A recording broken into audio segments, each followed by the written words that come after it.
My name's Angelo, and welcome to We Want Picks. Jacob and I are going to break down the entire UFC Belgrade fight card, giving you our picks, predictions, bets, and our DraftKings Fantasy Plays. But before we look forward, baby, let's take a look back at another wildly successful event. That's a lot of green. I hit every single bet that I put on the board at last weekend's UFC Abu Dhabi. That is the second event in a row. That is the third of the last four events that I hit 100% of my bets. But I wasn't the only one who did that this weekend. Bet Sam also had a full clean sweep. Do you know how many units that brought Bet Sam up to on the year, Jacob? You guys got a big old hog, I tell you that. Well, that's unconfirmed. Big old fucking hog, I tell you that. You know, they make down under. They're doing something a little different down there. I don't know if it's the water. I don't know if it's the South Asian rice. South Asian. Do they eat Is New Zealand South Asia? No. Yeah, it's like Pan-Pacific, but yeah, it's close. own continent. He's right down the road from fucking Thailand and Vietnam and Ladyboy. Cambodia and I'm Ladyboy. I am Ladyboy. No, you're beautiful. I'm Ladyboy. I saw a clip on TikTok. Come on. I saw a clip on TikTok where a woman went up to a guy in Thailand, and he was like, "Are you?" First of all, very interesting that this is on your algorithm. Go ahead. He said, "Are you a lady or a lady boy?" And he said, "Lady." He's like, "Are you a lady?" And she was like, "Lady." And he's like, "Are you though?" And then she just was like starts to pull it open, and then the clip stops. Like, see, look. I saw one. I don't know how it ended up on my algorithm, but yeah, it was I think it was a Thai female on the back of like a motorbike, and he's like, "You're a lady, right?" And she's like, "Yeah, lady." And he said, "Are you sure?" And she said, "No, I'm Claudio." Like, but she was joking. It was actually a lady, but because it's like a known thing, she goes, "I'm Claudio" or something like that. And it was pretty funny. But there's nothing wrong with.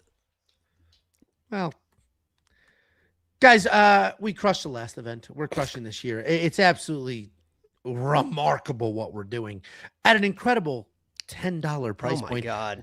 I moved to 11 straight safety parlays. Jacob, the problem with being this successful, you've never seen success like this. So I have 11. I have not. I hit 10. Correct. And then I ran into Cameron Van Camp against Nicholas Mata, and that was in the lock of the week. But let me just preface this by saying, you know, I'm not one that really give you props on a lot of things. A lot of it's kind of, you know, whatever. We all agree, like, we got to start leaning on Ange a little bit, you know, just, and we hate saying it, you know, it's got to be 98, 99% of the people are very pro me, very anti you on the channel. I see all the comments like, get this guy off the screen. Like, we want more Jacob and stuff like that. So I do want to give you props for this, safety parlay streak. It is very, very impressive. It is absolutely incredible. I've been telling people what I say last week. I was telling people, you haven't signed up, give us a chance. Guess what? There was people last week that were like, I don't think I'm going to do it. Yeah. You fucked up. You fucked up. So I do want to give you your credit. But I do want to say, you know, it's kind of me that spurred all this. Oh, and how so? I think it's kind of me that started this whole thing, because I think, you know, it was kind of a little bit back and forth. The safety parlay has always been a beacon of stability, but I think it was when I kind of like dwindled down and stopped the lock of the week that made you kind of lock in with the safety parlay. So I think the credit for this streak, while some of it does go to you, I think it's like 80-20 me. Where were you when I had I couldn't hit one to save my life, and I was calling it the unnamed parlay because I was sick of the bullshit from the And remember what I was doing back in the day? Where were you then? To jumpstart you every once in a while? Ew. Remember those parlays I was doing better than the safety parlay? Yeah. And every time I did one of those, I missed it and you would hit yours. I did that like 6 or 7 times. You'd miss like 3 safety parlays in a row. I'd be like, I got it. Well, I'll take over the safety parlay. And I would always miss and you would always hit. So, I mean, I sacrificed the lock of the week for the safety parlay, and you guys are welcome. Well, what is crazy, so here's a look at all the bets last week, up over 15-something units. On the year, absolutely crushing it. I'm up like 9 of the last 10 events total, something obscene like that. Fucking hit back-to-back weeks for me would have really fucking pissed me off. CLD cost me a good week. With a fight and then Hussein. He could have finished and he didn't. Well, you missed by 30 seconds, but he could have finished far earlier than that. Here's the thing. Here's what's happening right now. The astonishing news is we have more premium members than we have ever had. Like the numbers are it's almost scary how many there are. It's getting absolutely crazy. We're just this close to 5,000. It's ridiculous. If you guys haven't signed up, I don't know what else we could possibly need to do. It's not even just about the bets. That's the thing. Like, it's nice when the bets are hitting. Obviously that's a great thing. And the bets have been absolutely killing for weeks and weeks and weeks and like months at this point. But remember, guys, it's not just about the bets. Okay. You go to WeWantPicks.com, $10 a month. You sign up. There's tools there. All sorts of tools. There's Phil. There's that. Use our. No. There we go. Excuse me. You really want this to be a thing? May I go for it? But you really. I'm going to make it a T-shirt, and I'm going to sell 10 million units. Not $10 million, 10 million units. I'm going to sell them $10 a T-shirt. Use our tools. $10 a month. Trust your reads. America. What I was going to say is it's crazy how wildly successful we've been just lately with the picks and the bets and what Bet Sam and I are consistently doing every single week.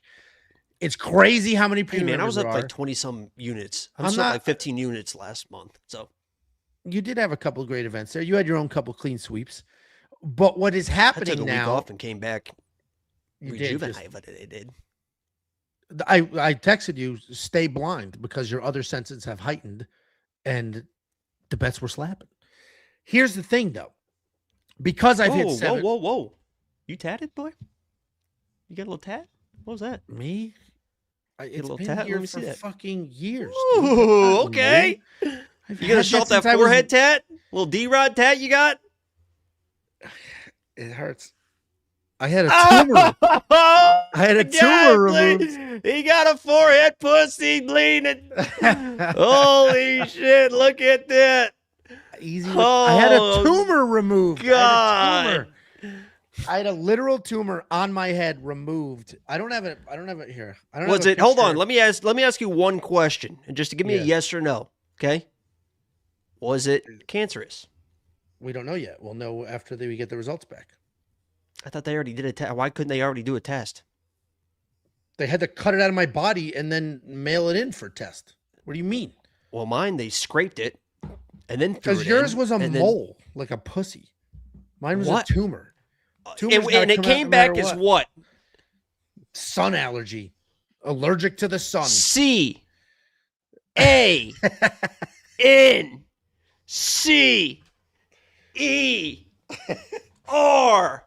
Cancer.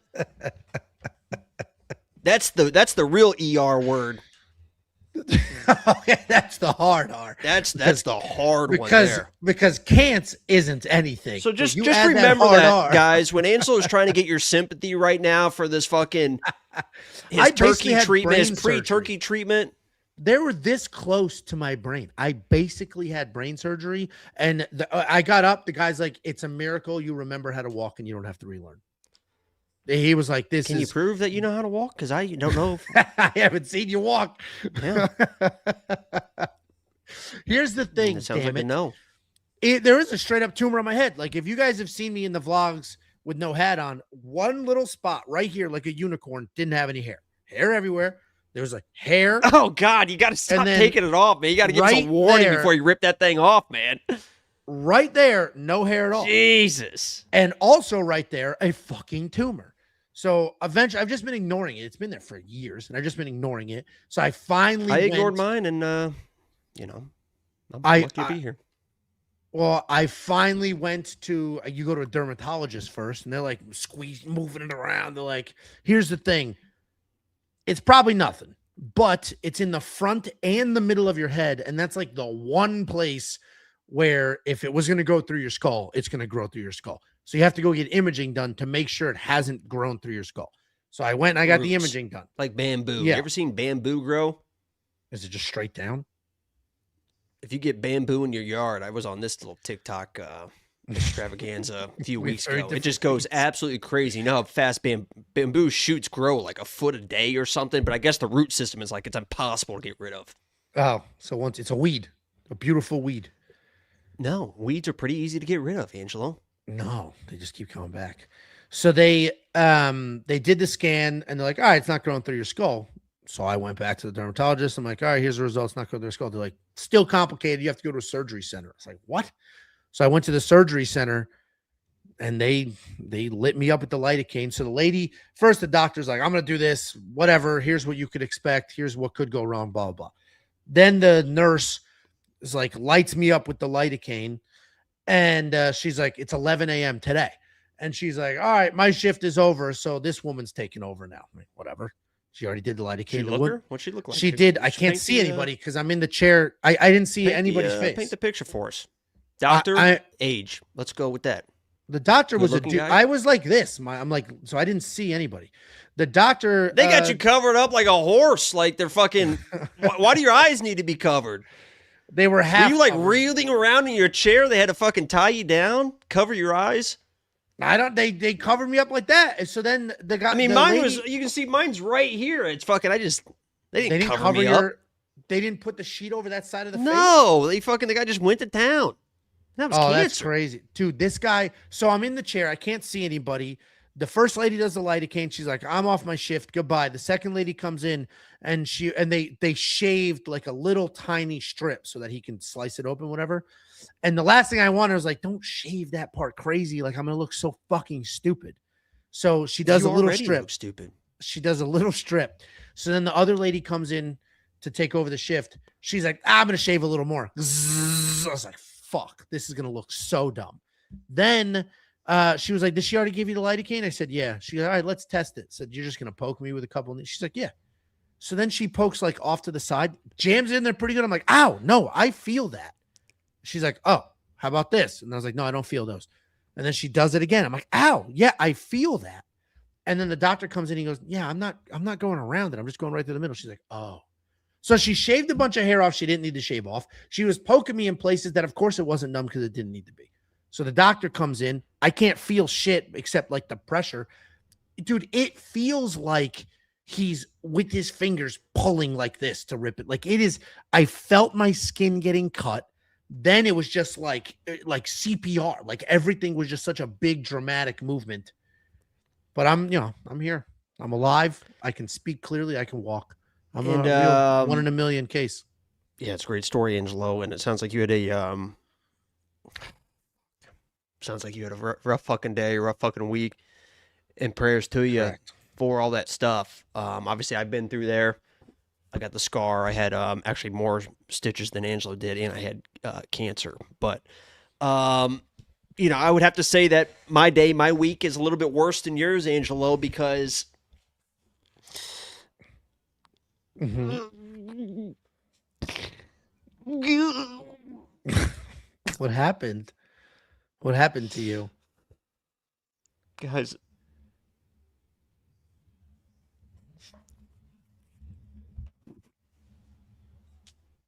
What's happening with him?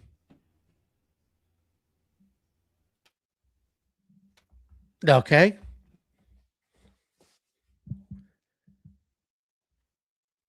What are we doing, bud? We good? Amanda Hebos is not single anymore. God damn it. Damn it. Ah, damn it. God. She posted... I think it was yesterday or something.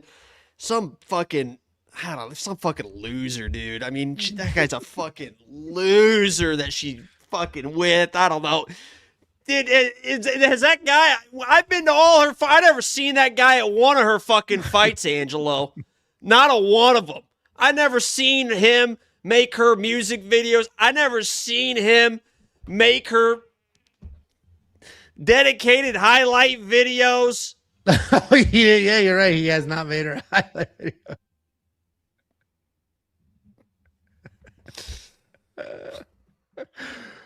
All right. Well, I'm sorry for your loss. 2026 has been fucking shit, man. Maybe she was waiting for you. Then she saw you with the glasses. Was like, oh my God, he's a ginger and he's got poor vision. Forget it. He's allergic to the sun. I live in Brazil. This dude's allergic to the sun. Ah, forget it. He's going to go outside with those fucking glasses. They're going to fog up on him. Ah, forget it. I'm just going to move on. That might be what happened. She said she doesn't want to deal with foggy glasses and sun allergies. Maybe. You think that was it? It's at this point, I don't know, man. I think it's over for me. Well, sorry for your loss. And I'm sorry for mine. This is my buddy for the last 10 years. Yeah, you had like Voldemort. Cut him out of me. Yeah, cut him out of me. Do you even know that reference? I know it's from. I know what it's from, but I didn't watch it. I watched the first movie. I got a picture for you. This not was the your remaining little tumor. 7. Voldemort on head. Well, they showed it to me in the jar, and it was like, ugh, Jesus. It's all jagged and crooked and shit. Like I thought it would be like smooth, like a bean. So this guy like wore this like turban through the movie, and you never really understood why, and then you realized, oh my God, Voldemort's on the back of his living on the back of his head. Jesus, that seems like a weird, shitty horror movie twist. Yeah, it was quite the suspenseful moment. Yeah, that seems ridiculous. Let's move on to this slide very quickly. We usually, I didn't finish my thought before. Because we're crushing it lately. No. This is quick. This is a warning. This is a PSA. Because appreciate you guys watching. Like the stream. We'll be back next week. Because we're crushing it lately, and because I've hit 11 safety parlays in a row, people are like, bro, I'm going to put $2,000 on the next one. Don't fucking do that. Don't do that. Whatever you've been doing, stay doing it. Don't increase your units. Don't just stay where you're at. You're up a ton of money. I'm seeing in the comments here. I signed up a month ago. I'm up this much. If you look at the comment on the recap video, everybody's like, I'm premium. I'm rich now. That's great. And I hope that continues. And it, in all likelihood, should. And the history of this channel and everything we do, that has been the history. But do not all of a sudden start putting every nickel you have on the bet because I'm on a streak. The streak will end. And you don't want to be the dickhead that 10 times the amount he bets, and that's when it ended. Stick with what you've been doing. I'm sticking with, I haven't doubled my units. You're kind of a pussy, dude. No, I'm a responsible human being, and You're the guy that when you're playing blackjack, you hit like 3 hands in a row and you keep betting $25. Correct. You don't increase.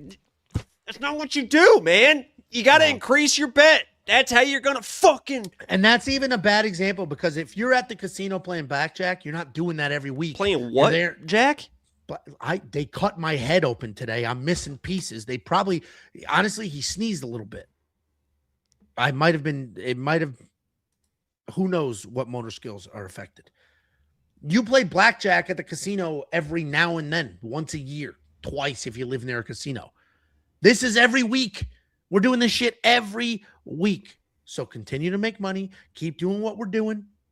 We've built a ton of equity here. We're killing it. Don't get absolutely crazy. Okay. Now that we're all normal human beings making money, watching our favorite sport, having a great time because you went to the website and became a premium member, a couple of updates for past, present, and future premium members. We are constantly improving the website, right? Josh, the web guy, is always doing things to make it faster, a little easier to use. We're getting feedback. We're adding tools. We have a couple of brand new tools in development right now. But 2 of the biggest issues we have had over the last couple of months are completely resolved. And it feels like at times the world is working against us. We had one issue, a caching issue. So if any of you over the last couple of months had to email me, being like, I'm a premium member, I'm clicking on bets and it's just telling me to sign up again, or I'm a premium member, I'm in the app, I'm clicking on bets and it just says unauthorized access. That was GoDaddy. They are where our website is hosted. Those shit fuck weasel dicks out of nowhere decided to cache every single page like randomly, and they changed some shit, and we didn't have the ability to say don't cache our pages. So what was happening was it was caching your pages while you were logged out. So then when you would go into the website again, it wasn't pulling a fresh version. It was pulling this weird cached version from GoDaddy's server. I've never been so bored in my life. Well, I'm just explaining. We fixed it. Josh, the web guy, and the guy that's helping us and developing the tools, figured out a code snippet to say, hey, fuck off, don't cash. That problem is 100% gone if it ever affected you. The second all you had to do is say, there was this problem, now it's fixed. Second problem, now it's fixed. I'm a very transparent person. I like to give the full details, but it's important that people understand. That's why I explain. Type a 3 if you don't give a fuck. I give a fuck, type it, then fuck off. Fuck off. Okay. The second problem was, what was the second problem? Oh, the second problem was people. What was the second problem? Oh God, a lot of fucking 3s here. Oh, the credit card processor that we use was like fucking weird about it. It would charge you $1 single, then later that night it would refund the dollar. Then and now it's fixed.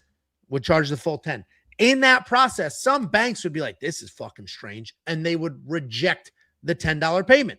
And now it's fixed. You thought you signed up for premium. You didn't sign up for premium because you didn't pay. Your bank said no. And you had to do the process again. It was a nightmare. We changed processors. Now it's fixed. All right. So now, not only do we have the best bets this space has ever seen, nobody's fucking remotely close. Did you know, here, Jacob, last quick fact. Did you know that just because somebody charges more for something doesn't mean it's better? Did you know that? Because a lot of people didn't know that. A lot of people thought that because you're charging $150 for something and we're charging 10, that it's better. A lot of people thought that because this dude's charging $20 a week and we're charging 10 a month, it's better. Can I give a little insight that might piss you off? But I think it's for the people. And this is the last little premium pitch here because you got 4 fights on the screen right now. But if people wait, if people wait, and there's a little secret. If you're getting ready to sign up right now, don't sign up right now. Okay? If you wait. What about the people watching not live? What do you mean? Well, you said if you're trying to sign up right now, but somebody's watching on fucking Saturday. Okay, I'll explain it. Okay? If you're watching this later on, but if you're watching it live, if you don't sign up right now and you wait until, I think it's Thursday. It's Thursday, right? Yeah, if you wait till Thursday, the 30th, then you can get 5 events for $10. So if you were ever thinking about signing up for premium. I don't like this pitch. I know. I'm just saying. If you were ever thinking about signing up for premium, but you're like, I don't know. Well, guess what? You could get 5 events for $10 if you sign up. I think it's on Thursday. I think it might be tomorrow too, but Thursday. Actually, if you sign up today, you're still going to get the early bets for the week of. But my story Nurmagomedov song. I'm helping the people. You just willy-nilly nonsense talking about jibber jabber bullshit. No, we're not going to the whiteboard for you to explain how fucking time works. I think everybody understands how time works. Okay, here we are. Okay? Everyone sit down and shut up. Type a 2 when you're ready to fucking listen. This isn't Angelo bullshit. I'm trying to help you guys out. Okay? Is everyone ready? Today is the 28th of July. If you sign up today, your membership is going to expire when, Angelo? August 28th. August 28th. Well, guess what, motherfuckers? Right now, you're getting a card on August 1st. Okay? You're getting a card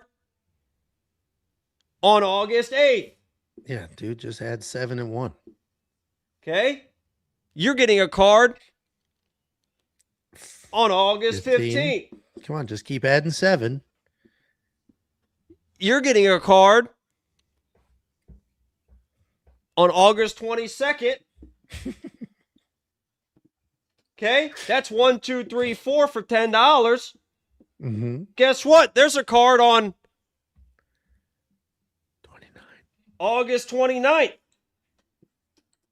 Well, guess what? If the card's on the 29th, our bets are going to be in before that. They're going to be in this range here. $10 if you sign up right fucking now. 1, 2, 3, 4. Cinco. There we go. The card. How amazing is that? It's WeWantPicks.com. It's freaking $10. Everybody who signed up, we appreciate you being here. So thank you so much. We got a couple of super chats. It's been a 24-minute intro. We'll hit 2 of these, and then we'll hit them after each breakdown, if that makes sense. We're just going to go in order. Big Mabel bets, 279 Canadian. How many prisoners will chin Anthony Smith? I had to Google this. Did you hear what happened to Anthony Smith? No. He was arrested earlier today for like terroristic threats against. All right. Smith, 38, a former light heavyweight title contender, was booked into local county jail Monday evening, shortly before 9 p.m., is facing charges for terroristic threats, false imprisonment, and domestic violence, causing serious bodily harm. So that's the end of his career. You can't do that. I assume it's to a woman. Maybe it's not to a woman, but you can't fucking do that and keep your desk job in the UFC. And certainly his fighting career was over. So yikes. And the way he looks, even look like him. It looks like a person impersonating him. Yeah, that's just things are not well for Anthony Smith. Felony charges. Yeah, that's bad. I mean, they got to all be dropped. For domestic violence causing serious bodily injury. Yeah, so he hit somebody. It wasn't the false imprisonment and the terroristic threats. It's like, all right, maybe he just said some shit and it was exaggerated. Bodily harm, he did something. So, oh my God, allegedly. Say allegedly. Sucks. Allegedly. Big Mabel bets again, 699 Canadian. Liquidative James will probably have to tail the safety parlay from now on. Well, then that's the end of the safety parlay. I appreciate the super chat genuinely. And just to go back to my PSA, if you have been tailing and you have been making a ton of money, just continue to tail and make money at the exact same unit that you have been doing it. Don't all of a sudden this week be like, this the week, 10 grand. Don't do it, especially on this card, tricky card. Appreciate every last one of you. It is an interesting card because I think a lot of people are going to take the last card and be like, oh, every favorite one except for Dustin Jacoby. Oh, that's not every card. Favorite's going to win again. Let's run it up. And this is probably the card where parlays get fucking smoked. Dude, there are 9 UFC debuts. 9 on this card. Remember the 999 plan? I forget what it was, but we don't have time. Opening up the UFC Belgrade fight card, we have UFC newcomer Marina Spasic taking on Stephanie Luciano. Marina Spasic, 7-1 in her career, 4-1 in her last 5. This is her UFC debut. Taking on Stephanie Luciano, 7-2 in her career, 3-1-1 in her last 5. Coming off that bounce back submission win. Marina Spasic, stocky striker. She does have some power. She's got speed. She was a professional kickboxer, and she fights like a professional kickboxer. She's strong for this weight class. She used that strength to defend some takedowns. She'll fire away in the clinch. She throws fast. She throws in combinations, but she doesn't throw recklessly. She keeps things kind of tight. Her knees may actually be her biggest asset, and she loves launching them up the middle, both in the clinch or to create a clinch. Taking on Stephanie Luciano, a busy come forward strike. That's Luciano 10 out of 10 times. She's a busy come forward striker. She wants to close that distance. She gets you to the cage, and then she'll work you to the ground. She is primarily a striker, but she has been using the grappling quite a bit as of late, including to get her last win. If she does get you to the ground, she's going to camp out, rack up the control time, and then stay safe, occasionally working some elbows. And then in her last fight, we saw work in a submission. She's not typically dangerous, but she does have plenty of cardio. Anytime we get a professional kickboxer making the jump over to MMA, the biggest question is, what does their takedown defense look like? And the problem is, I did the tape study. There's plenty of fights out there. I don't quite know. I don't have a very clear answer of like, oh, I watched Marina defend 45 takedowns. So I don't really have a clue. I spent a ton of time digging in her fights. I even saw that she had a loss. I'm like, perfect. She's got a loss. Let me go watch the freaking loss. She didn't get out wrestled at all. She just lost striking. So it's like, shit. I still am not 100% certain what the takedown defense looks like. But if I look at every other aspect of this, she's fast, she's clean, she's powerful. The way she utilizes her knees tells me she might be able to defend those takedowns and defend them accurately and well. And Stephanie Luciano is not a grappler. She's added grappling, but that's not who she was. That wasn't her base. So I'm going to go ahead and be on the dog right off the rip. Marina Spasic is the pick, and I went ahead and placed a bet on her, and I'm surprised at the 80% confidence here in Stephanie Luciano, but I get it. UFC debut, and a lot of these Serbians, they're all aggressive strikers, like Almost every single one of them fights the exact same way. Not Udos Medic. So if there are grappling holes, it's going to be a long night for a lot of people. What do you think, Jacob? Let me first off by saying, what a good looking girl Stephanie is. Just absolutely beautiful. I love my Brazilians. I'm back on the prowl. I'm back looking for I thought I had a Brazilian locked up, ready to go, but apparently people don't care about the things you do for them. Apparently people just say thank you and move on. You go to the fights. You make the videos, you dedicate lock of the weeks, and you put your reputation on the line to have this person as your lock of the week over and over and over, and they lose, but you still make them a lock of the week, and apparently that means nothing to anybody. So I just want to say to Stephanie, hey, how you doing? Make her highlight. Apparently that shit doesn't work, Angelo. Apparently people don't give a fuck. They say thank you and they move on with their lives. You got to do something more. You got to do something. But I do like this Stephanie. She is. It is interesting, the odds on this fight. I texted you when I broke down the fight. I was surprised. You were surprised. She should definitely be the favorite because she, as you mentioned, she has shown the wrestling. As you mentioned, she's not a wrestler, but she is improving fast. But she's not. I mean, she is priced like she's like an absolute killer, and she's very, very talented. She's long, she's rangy, but she's not really a killer. Like she just kind of throws those kind of like a 1-2, and just she's at space and just a 1-2 and just a 1-2. And if this stays on the feet, this feels like it's a fucking 50-50 fight. Like Stephanie's shown that she can stay in your face. She's got good cardio and she can do that for 15 minutes. And she's got the experience and she is improving every time we see her. Like she's getting better and better and better. So she probably should be the favorite. Like I think it's like -150, -175. But if you're playing Marina, I get it. But obviously she's probably priced this way because of the wrestling, because of the grappling. But, if you're not a wrestler and you're not a grappler and you come in with a wrestling game plan and all of a sudden that shit doesn't really work the way you think it's going to, and you're trying to get those takedowns, you're working for the takedowns, and now all of a sudden Stephanie's not getting all the control she's thinking she's going to get. Now it's a striking match versus an experienced striker. Now you're a little bit tired. Your arm's a little bit heavy. Mom's spaghetti. On the surface, you look calm and ready. It could get a little bit interesting, but I'm going Stephanie as a pick. She should, be able to mix some stuff in and stuff, but they do seem a little bit healthy for this first fight, those odds. I'm surprised didn't you text me about Spasic? Yeah, I talked about our conversation in my breakdown, Angelo. Oh, I don't listen when you talk. I said I texted you immediately after. I was surprised by the odds. I was just surprised by the odds. I think Stephanie wins, but I just said I think it should be like -175 for Stephanie. Yeah, and I just have a little tiny bet on Marina. I watched it. I was like, dude, the striking gap's really wide here. At least, like you're saying it's 50-50 striking. I don't think it's 50-50. I think the striking is pretty wide. But this is an MMA fight. In what way? You think Marina's that good of a striker? Yeah, I would argue that the former professional kickboxer is the better striker, yeah. I mean, it's women's kickboxing. My God. Okay, and one of them was a professional one. That's like every guy that's coming to UFC is like, oh, a Golden Glove boxer, and then they get fucking knocked out. No, nobody does that shit anymore. And Golden Glove is amateur. That's literally it's amateur. Female kickboxing is amateur, even if it's pro. Oh, see, I'm not a sexist. Okay, I appreciate. Maybe this is why Amanda. I hate. This is why Amanda. Yeah, this is why Amanda. She could see that it was all fake. That's why she went for a real man. He's barely taller than her too. Oh, really? He's little? Hey, he's just a little guy. Get a picture. Let's see. Oh, that bitch. We don't have DraftKings pricing yet. The odds have stayed basically dead even on Stephanie Luciano's side. Maria Spasic, the odds moved just a touch because I think got a new little story bit of money, up. Can't wait to see what this one is. A little bit of money came in on Marina. Dana. Maybe it was my bet. So they squeezed. He got Jason Tatum jersey on.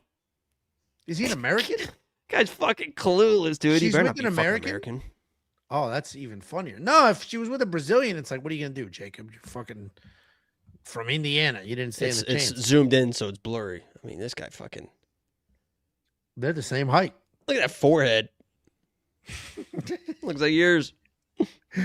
Well, mine is under repair. Nah, as long I'm not gonna get better. As long as she's happy, that's yeah. When it comes down to when it comes down to love and, people that you care for and stuff like that, all you can do is just hope that they're fucking happy. I have no doubt that she is. Guys, if you want to unlock the safety parlay, every pick, every bet, every tool, the artificial intelligence, literally every single freaking thing that we offer, it is $10, 10, for an entire month. If you love it, sign up and give it a ride. If you hate it, you can just cancel. Very easy. You keep it, you move forward, you cancel, you don't. It's $10 for an entire month. WeWantPicks.com. Couple super chats before we hit the next one. $4.99 from You Know Who 88. I'm going to cash you with a left hook if you don't hurry the fuck up. That's pretty good. Sorry, You Know Who. Sorry for trying to promote the small business that we're building. My bad. Oh, my bad. End of the world. Do you yell at commercials on the TV? I didn't think Probably so. changes the channel. Thank you so much. $4.99 from Barry Lang Y7K. What's up, boys? Thanks for the work getting me through night shift tonight. What do you do, Barry? We appreciate you. Thank you so much. Oh, 4.99 euros. That's worth more than dollars. We appreciate you very much. I worked. You ever work night shifts? I did have to work night shift in IT, no less. I work for a company, an outsourced IT company, and this huge pharmaceutical company leased their computers. So overnight, in the middle of the night, we would go there and swap out the leases every 3 years. It's awful. Cool, man. I worked middle of winter outdoor FedEx, fucking 10 p.m. to 4 a.m. So you can suck my cock. Sick, dude. Sick. Blue collar. €1.99 from Pierre Byrne. Ange looks like a little like this is blurry. I can't really read this one. It's not really coming. It says you look like Uncle Fester. Nah, I don't think that's what it says. That's what it says. Can you take the hat off again real quick? I had a tumor removed. I just had major surgery today. Did Uncle Fester have major surgery as well? Did he have brain surgery? Seems like he's been through a lot. How do I send money back? All right, we got more super chats in the queue. We'll hit them after the next breakdown. Next up at UFC Belgrade, we have Jovan Leka taking on Alexander Poppeck. Jovan Leka, 13-2 in his career, 5-0 in his last 5, riding a 6-fight win streak into his UFC debut. Taking on Alexander Poppeck, 21-5 in his career, 4-0-1 in his last 5, stepping up on 2 weeks' notice to make that UFC debut. Jovan Leka, solid striker. He's got a good jab. He pumps that. He's got a good amount of kicks as well. He'll touch the legs heavy. Then he'll work up to the head. He has more volume and cardio than a lot of big boys do, but he does lack a little bit in the wrestling. He doesn't typically use wrestling as a plan A, but he will utilize it if you're overextended or if he has you in some trouble. He's fast. He's clean. He's athletic. Taking on Alexander Poppeck, a light heavyweight who is stepping up on short notice. That's why this fight is at heavyweight. Style-wise, he's a mobile striker. He'll bounce on his toes. He likes to stay on the outside. He'll bounce in, he'll touch, then he'll jump back out. He can wrestle as well. He looks to get fights to the ground, and when he is on top, he ground and pounds to get you to react, and then he will look for a submission. But if you don't give it to him, he's happy to stay there and continue to elbow. Both of these guys have he's got one submission win. Grow up. Okay. Both of these guys have been on the Contender Series, but neither one of them got the call up to the big show until now. And one of them lost to fucking Jamal Hill. Leka won his fight, but it wasn't exciting at all, so he just went back to the regional scene, and then they pulled him up. Poppeck lost, to Jacob's point, to Jamal Hill in 2019. He was knocked out by former world champion, all-time great, future heavyweight champion Jamal Hill. Poppeck is probably the more athletic of the two, and if you just use the eye test, it's like, yeah, you could get there.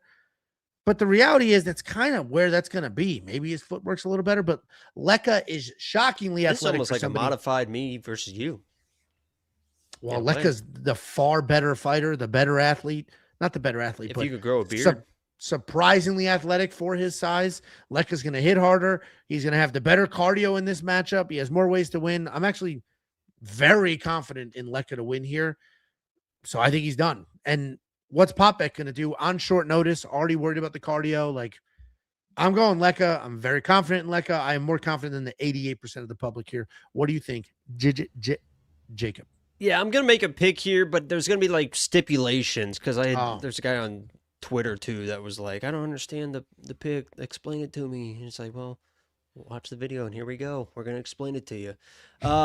If you watched that Leka Contender Series fight, that was like not good. Like I know that guy was a good wrestler, a good grappler, took him down very easily in the first round. Leka off his back, didn't really have anything to offer, and then that guy fucking absolutely death. I mean, that guy was like walking away, hands on his knees, trying to get away from Leka in that fight, and Leka still wasn't able to finish or get a finish in that fight. Second and third round, it's like, how are you not finishing this guy? Because Leka started slowing down as well. Like I do agree that in this situation, the longer the fight goes, it's going to favor a guy like Leka. He's the bigger guy, the natural heavyweight. He was prepared for the fight. If all things are equal, he can probably end up on top. But I think early in this fight, it's going to be very, very interesting because Poppeck is a guy that, like, I'm looking at his Instagram right now. He's even got a thing that says smash like Khabib. Like, he wants to be in the grappling. When he gets in the grappling, it is no nonsense. It is not fucking, get on your back, body triangle,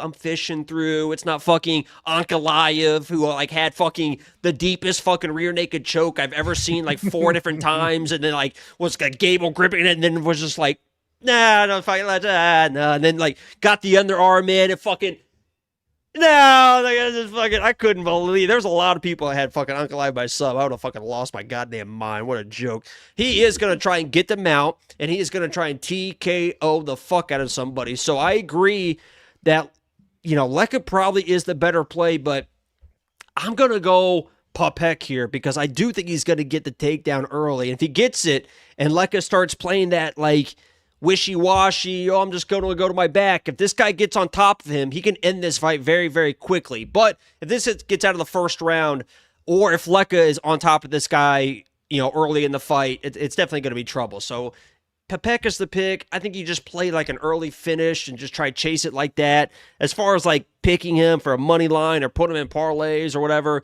I would not do that. So I'm picking Poppeck just because I do think he's going to go all in, get a takedown early. And from what I've seen Leka on his back, he's pretty lackadaisical when he gets on his back. And that could be an issue here with an aggressive guy like Poppeck. So, I'm going Poppeck, but it's not like a all in, like, oh, he's going to fucking, because after the first round, he's probably in trouble. Yeah, I'm definitely on the other side. I don't even see your side. Like, usually I'm like, yeah, okay, I can. I don't. Well, if you I watch don't the Contender Series, like this Leka guy, fucking, it was the easiest single leg on his back, and on his back, yeah, but they both. He was just like they both have had a bunch of fights since the Contender Series. There was a year. He was just actually Leka's was last. And even Senko was like, he has a tendency to kind of accept being on his back, and if Senko says it, that's a word of God. I just don't think it even gets there. I understand what Poppeck's looking to do. 2 weeks notice, up and weight against the guy as dangerous as Jovan. He's going to take him down. When Poppeck is fucking mounted on this guy in the middle of the octagon 2 minutes into the fight, you come back here and say, Papa. I'll say Poppeck. When they cut that tumor out, they didn't cut out the funny part. Jacob and I are split here, but if you need a tiebreaker. What's the biggest bone in your body? Your femur? Not the funny bone. Okay. If you need a tiebreaker, we have them. We have 5 human beings at WeWantPicks.com giving you picks and bets.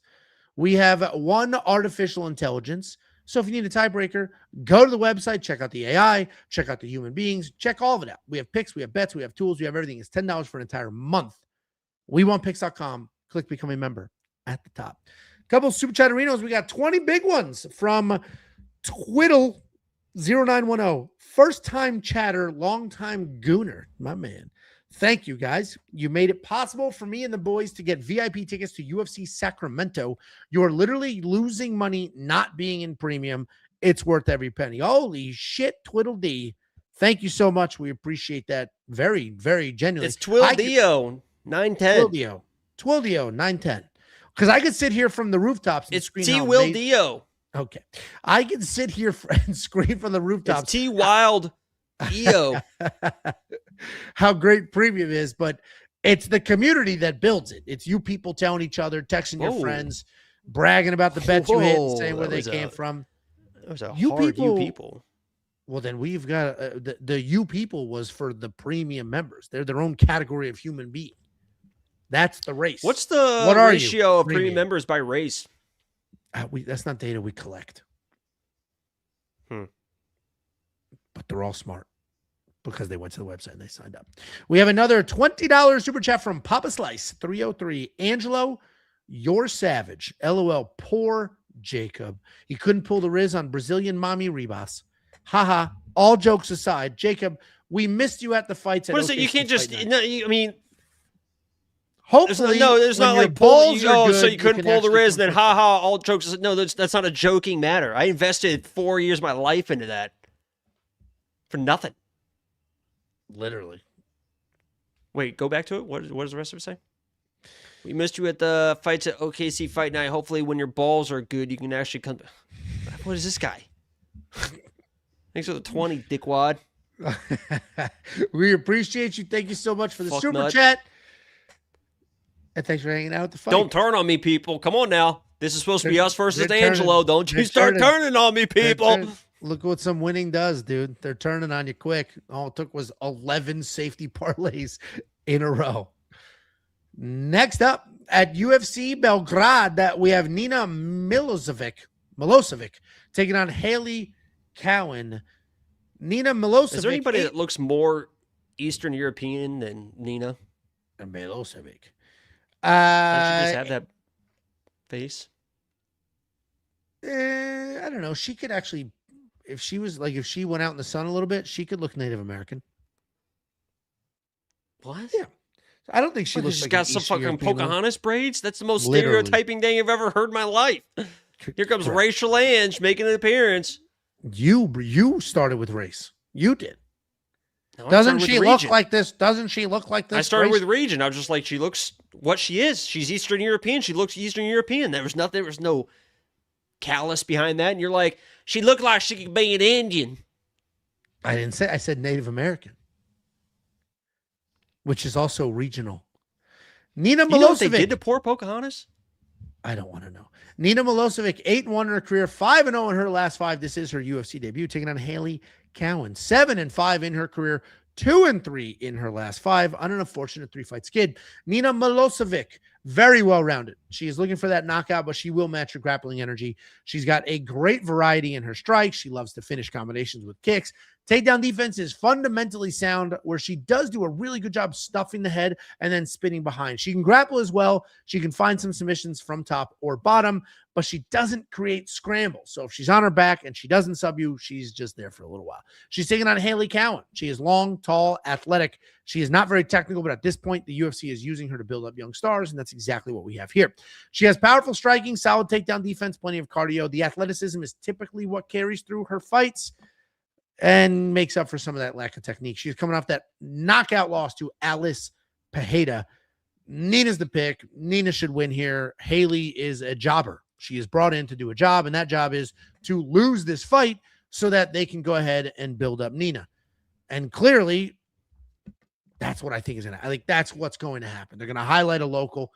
Nina is 10 times the fighter that Hailey is. Hailey's only real hope here is she's big as shit, and she's athletic. So if she just somehow big and athletic and strongs her way through this, that would be very unfortunate. But Nina's the much better fighter, and I think the better fighter is going to win the fist fight. So Nina's the pick. And I didn't even the round line being 1.5 is like, okay, I almost put that in the safety parlay. I was like, 1.5 over 1.5 should be good here. Like, these are women. I get it. And then I watched Hailey's last couple of fights. I'm like, I can't fucking touch it. So I didn't touch it, but it should be good. At least I didn't put it in the safety parlay. Jacob, what do you think? Corn-fed. That's what I'm all You? about. I'm corn-fed. I'm a Midwest corn-fed boy. I'm in the gym again. I've never been so... If you thought I was motivated in the gym already for 2026, and I had to be out of the gym for like a month because of my eyes, now we're back in the gym. We're trying to improve everything. But now, and I hate to bring this up again, Angelo, but the Amanda Hebosh thing, we might talk about it every breakdown. I was in the gym today. A little incline bench. Oh, my God. Do a little pause set. Incline bench. If you want to fucking just rip your upper chest, drop that thing down. Put 135. You don't need heavy. It's heavy for Angelo. 135. You're going to bring it down. Don't rest it on your chest, but just have it right here.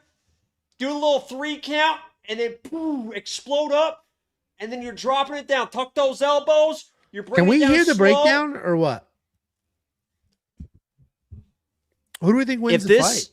If this goes exactly the way it should, because Hailey is not great in the striking. She really is kind of a grappler at her core, but she's not going to be the better grappler in this matchup. So if she tries to shoot offensive takedown, she's probably going to get swept and out scrambled. My hope is that she does try to wrestle and Nina is forced to start grappling and doesn't knock her out, because Nina is a capable striker, but she's a little bit sloppy. But if you watch her in the grappling, she's actually pretty smooth in the grappling. There was one fight I was watching, I think it was her last fight, like a third round. The girl shot a takedown, and the girl shot a takedown on her hips, and she like matadored her away. Obviously, it was a little bit late. It was a sloppy takedown, but she matadored away, threw her leg over, and took her back in like one sweet motion. I was like, holy fuck. Like, if Hailey's shooting takedowns, she's doing that and getting the back. We've seen the holes in the grappling game of Hailey already. I got it for premium members. The odds are almost half of what they were for premium members, but I'm playing fucking Nina. First round sub, second round sub, and that's really all it should take. So I got Nina. Hailey, God bless her, probably isn't a UFC fighter, but if she comes in and surprises people, it is what it is. But I think the odds are pretty correct on this one. But no, I was super setting. Here's what you're doing.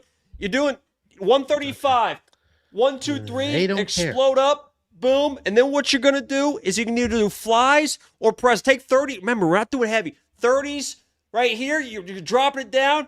Explode through the chest. Explode through the chest, or superset with it nice and close. And when you're doing it nice and close, you're hitting it here. Pushing through that upper chest. Upper chest is very important for a good physique, everybody.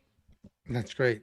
That's great. Not because a lot of people when they're hitting incline they're hitting their shoulders. Don't hit your shoulders. Get it through your chest, man. Feel it. You should hit premium membership. WeWantPicks.com. Click become a member. The top is $10 for full access to every pick, every bet, every tool for an entire month. And that month will include UFC 330. Couple of super chatterinos. $4.99 from Evan Mouse. 34.48. Shout out to Artem and Betsam for the stream upgrades. Love the Combat Kiwi stream. Those are good streams. I didn't watch the one last night, but I watched one last week. Got involved a little bit. They do a good job.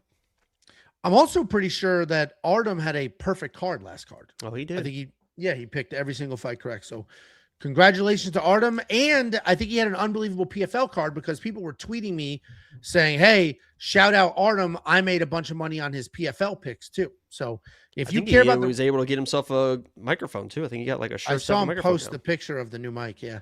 And Artem's about to start doing the Contender Series breakdowns for us. So if you're a premium member, make sure, where is it on the website?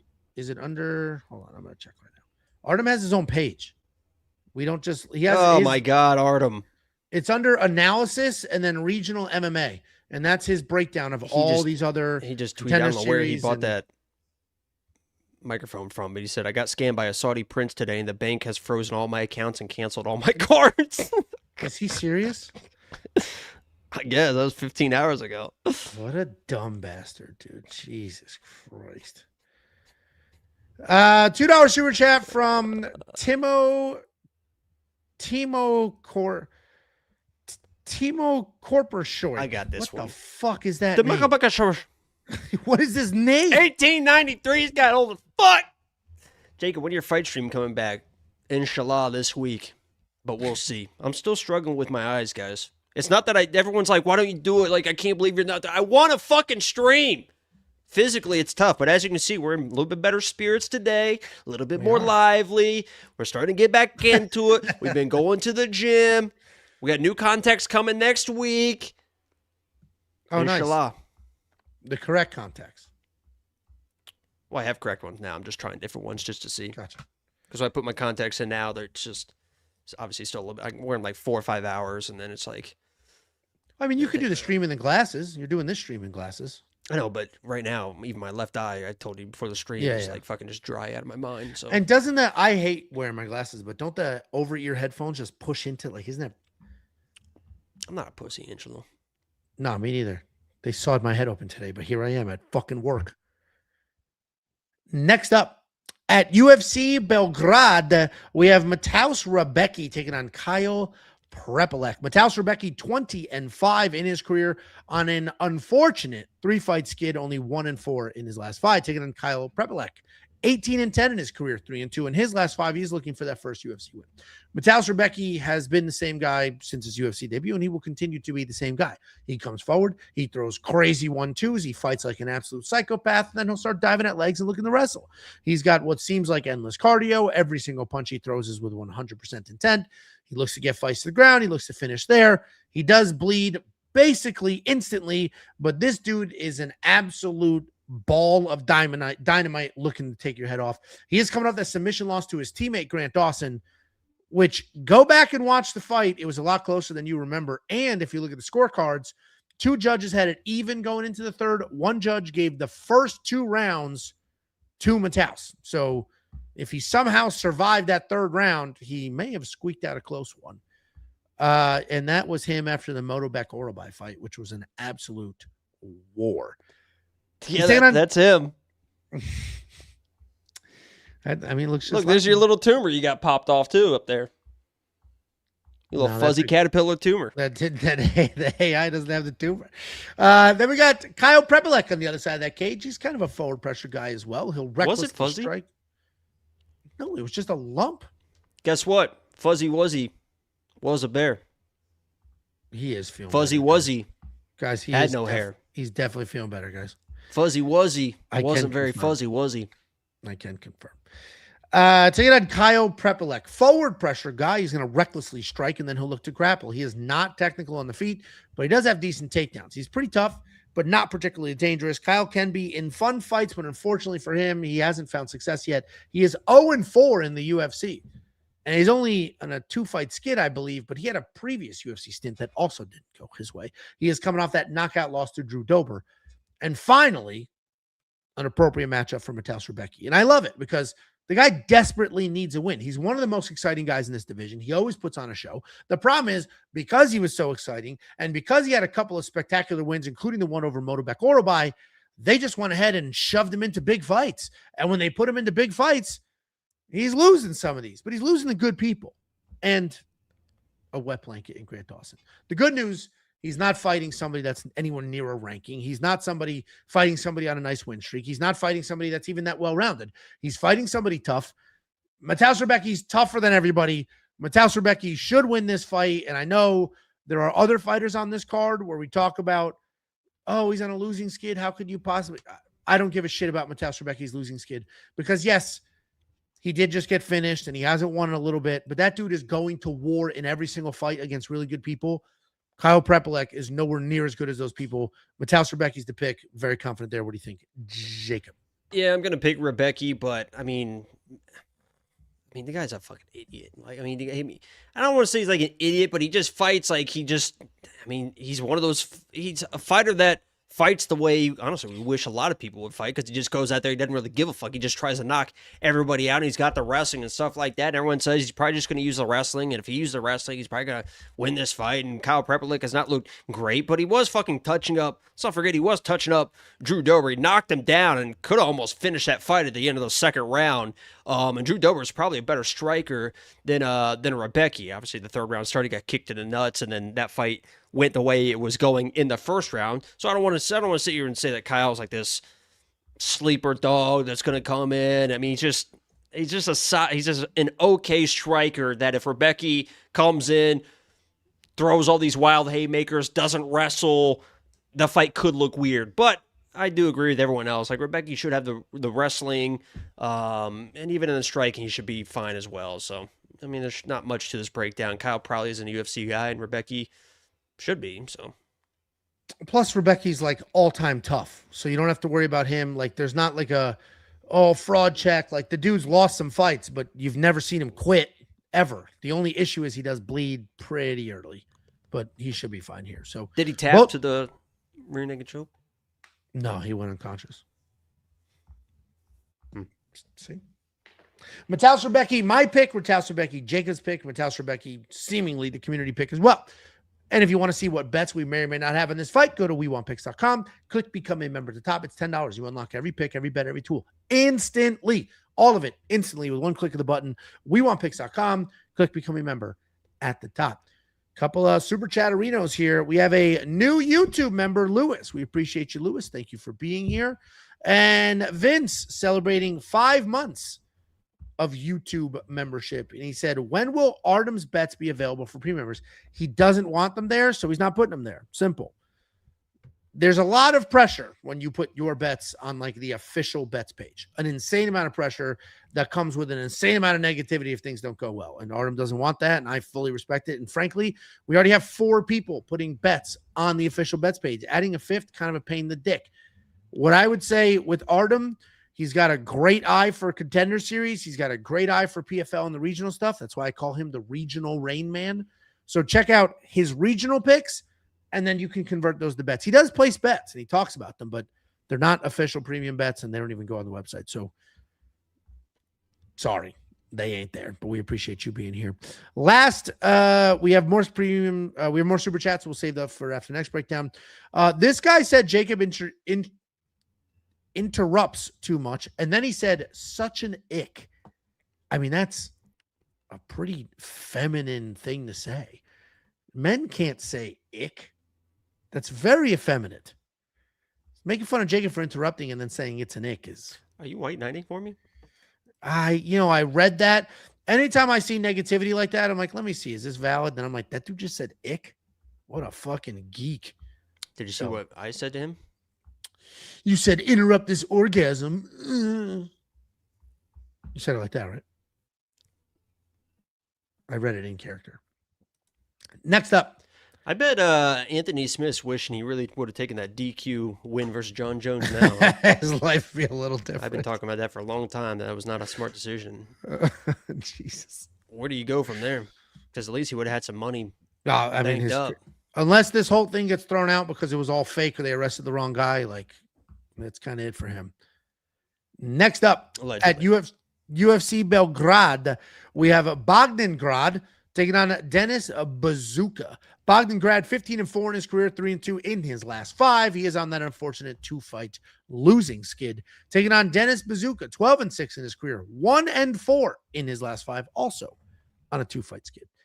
Bogdan Grad's a pretty well-rounded guy. Got solid striking, good forward pressure. He'll stick a nice jab. But instead of chasing knockouts, he'll stay in your face and he'll touch. He'll even work in some takedowns and invest with some kicks early. His wrestling has worked for him. You even saw it in his last fight against Luke Riley, where he was having early success, but then ultimately he was knocked out in the second round. He is taking on Denis Buzukja, a come-forward striker with solid wrestling. His background is wrestling. He grew up as a wrestler. He was always a wrestler. If you look up his arrest, he was a wrestler there too. But in the UFC, he's not really utilizing all of that wrestling. More of a striker than anything. And he's got some decent technical striking. He's fast. He stays on the feet. He'll hang out. He'll bang. He doesn't really threaten the wrestling as much as he should, especially considering the credentials. He is coming out that left hook knockout loss to Mauricio Barbosa. And people are going to look at this fight and say that both these guys suck. Bogdan sucks. Denis Buzukja sucks. Honestly, I think both of these fighters are better than just the general public perception of them or their records. They both have had really tough matchups. They haven't had the easiest slate. But breaking this down is honestly pretty simple. I think Bogdan Grad's just better than Denis Buzukja. I don't think either one suck, but I think Bogdan Grad can also wrestle, and I think he's certainly the better striker.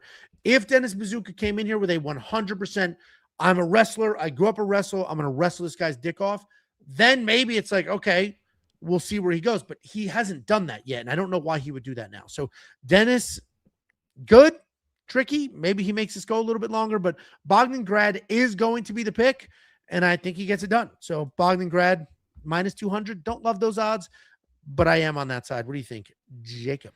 Yeah, I know Bogdan Grad pretty well. He was a lock of the week versus Luke Riley. I knew the grappling was going to be there. This guy is a very, very good wrestler, very good grappler. He's showing off his toughness in that Contender Series fight against Michael Aswell. I mean, that was just crazy back and forth, all sorts of stuff. But both these guys have chin issues, but Bogdan does fight like Denis is going to have an opportunity in this fight. A lot of people are talking like, oh, Bogdan's a lock and Bogdan's going to do this and Bogdan's going to do that. Denis Buzukja's the only person he's beat is fucking what's his name and all this type of stuff. But Bogdan is a guy that, when I was watching Luke Riley fight and streaming that fight, as my lock of the week, everybody in the chat after the first round was like celebrating. Like, oh, lock of the week, we did it. Congratulations. Like, easy. Like, he's just mauling them. And I was like, guys, in between the first and second round, I said, guys, we need to pump the brakes here because I know Bogdan, and he might come in and completely abandon the game plan, try to knock this guy out, get knocked out. And it's exactly what fucking happened. So if Bogdan comes in and just stays in the pocket and tries to knock out Dennis, he could knock out Dennis, but he could also definitely get knocked out himself. That's going to be his best opportunity. I think the game plan here for Bogdan is to just do what he did against Luke Riley. Like, get the takedowns, get the control, just wear him down. And then Dennis, if you take the pop out of his shot early, I think in the second round, he's not going to be as dangerous as like a Luke Riley in the second round, especially to start the round and stuff like that. So I'm taking Bogdan as my pick. I'm playing it a little bit different for premium members. I actually kind of like to play there because if he looks like and stay with me on this one, Angelo. Mm-hmm. If he is looking like he should to his talent levels, and Dennis Buzukja is also, let's say, gets the best fuck is Dennis Buzukja version of himself as well, I do believe that Bogdan. Hold on, so if Bogdan, here we go. I got it this time. If Bogdan is looking at the best that he can look, okay, and Dennis is coming in at the best version of him. No, we're not doing the freeze bullshit again. That's not happening. No. I had a tumor removed today. I'm out of patience, Jacob. They fucking cut it out of me. The patience has been cut out of my head. We are not playing this game. We're not doing it. I'll give you some sort of out. What kind of out can I give him so he can save face like he didn't just do the frozen bullshit again? Oh, should I call? Oh, Jacob, it looks like our stream's glitching. Hold on, let me click it. I fixed it. It's not glitching anymore. Are you back? Oh, thank God. All right. What a fix. Was that a thought you were intending on finishing or no? No. Okay.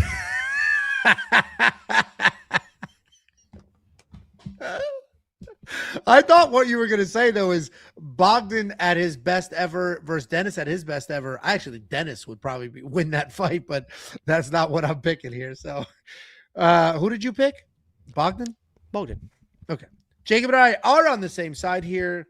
I don't love these odds, but I actually do have a little bit of action on this fight. So if you want to check out what we got going on here. Really? I do. Dude, betting this card I sat in front of that. I have bets that I placed that I didn't put on premium because I placed it. I'm like, yes, perfect. I have 3 different safety parlays. I'm like, perfect. And I was starting to type it on the website, and I was like, I don't safety parlay for the first time. Yep. I've got 2 others. The first leg of that is in every safety parlay I built. I built 3 different safety parlays. I bet all of them. And then I was typing it, and I was like, I don't like that. Delete it. Nope. Let me place a different one. And then I placed the bet, started typing. I'm like, I don't like that one either. So I've had many variations of the safety parlay. That's what we landed on. And I do have a separate bet with Bogdan and Grad in it. If you want to check out any of those bets, weonpicks.com. Click become a member at the top. It's only $10 for an entire month's worth of access. Couple super chatterinos. We have True can. I feel like if I read this, YouTube's gonna have a problem with it. Ump cans uck minut $1.99 super chat cans uck my nut. YouTube may have an issue with that. Jacob, stream with your eyes closed, no excuses. Who's winning, guys? Who's winning? I did that for the White House card. That's when it first started, right? Yeah, the White House card is what cost us the last 6 weeks. Then $1.99 from Limbosa. Yep. Does Jacob have a crush on Minty Bets? Minty and I are friends. Well, that didn't answer the question.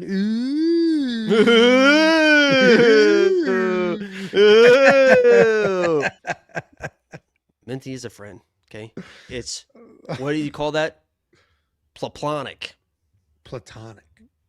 It's platonic. Platypus. Next up, At UFC Belgrade, we have a brand new fight. We have Mark Vologdin taking on UFC. Oh my God, he's just a boy. UFC. Look at our sweet boy, Mark. Oh my God. Look at it is crazy. You can't get over it. He's Taking just on a boy. UFC newcomer and short notice step up Borislav Nikolic. Mark Vologdin 12 and You said 4. Borislav what? Nikolic. What's the problem? Oh, I don't know. Mark Vologdin 12 and 4 in his career, 3-1 and 1 in his last 5, coming off that draw with Sexy Mexi, taking on Borislav Nikolic. 16 and 2 in his career, 5-0 in his last 5. This is his short notice UFC debut. Mark Vologdin, fast, busy striker, and he makes up for any range issues because of those teeny tiny arms with pressure and creativity. He's just an itty bitty man, but he is lightning fast and he is willing to take chances. He's got plenty of spinning techniques. He has the occasional takedown. Takedown defense, not great, but if he is taken down, he never accepts a position. He is coming off that draw with John Castaneda, which was a fun back and forth, but it was only a draw because Castaneda had a point deducted. So should have been 2-1, ended up being 2. No, it does look like Gary Owens. That's pretty funny. 1. Yeah, I can see that. Yeah, that is funny. Borislav Nikolic. I saw a TikTok of him being something like, the black community loves that fucking guy. He was like, it was a table of guys. He's like, oh, we got some gay guys out there. And then he started going on with this bit. And then somebody and then those guys goes, who's gay? He's like, oh, you guys aren't gay? Because they look like they had like the fucking deep V shirts and stuff. Yeah. He's like, oh, you guys aren't gay? It's pretty funny. I saw that whole bit. That was funny. Who's gay? He's taking on Borislav Nikolic. Nasty, aggressive striker. He's got some power. He's got pressure. He's got pace. He is pretty wild, but he's wild with intent. He's always looking for a finish, both on the feet and on the ground. You're not really going to see him shoot too many offensive takedowns, but he has solid scrambles, and if he ends up on top, he's going to rain down some strikes. He does have some submissions, but it's definitely if he just happens to be in that situation because he is mostly a striker. Borislav's a fun dude. He fights pretty similarly to Vologdin, except he has more power, and he's not the size of a minion. So he should win here. He should be looking good doing it. He should get his hands going, moving forward, connecting. My only real concern here is the short notice step up and the takedown defense. Like, it's not great. And if he's slowing down a little bit because he took the fight in a week's notice, then this could get weird. But I think both those are going to be fine. Borislav's going to be the pick. I don't think I'm going to bet the dude at minus 180, short notice UFC debut, but he should get it done. What do you think, Jacob?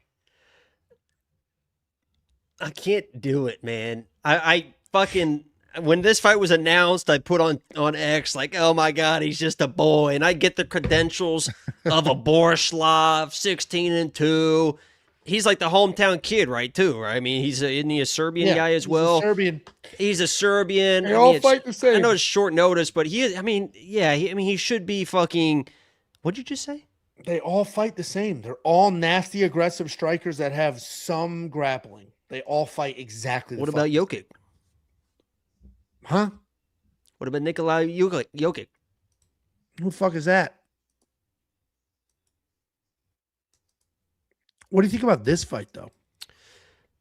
I get all the credentials. I get the fucking, he's a well-rounded guy and stuff like that. I'm not picking against my boy Mark, man. This is a biased pick. Listen to Angelo. Listen to Artem. Listen to Bet Sam. Listen to Kunith.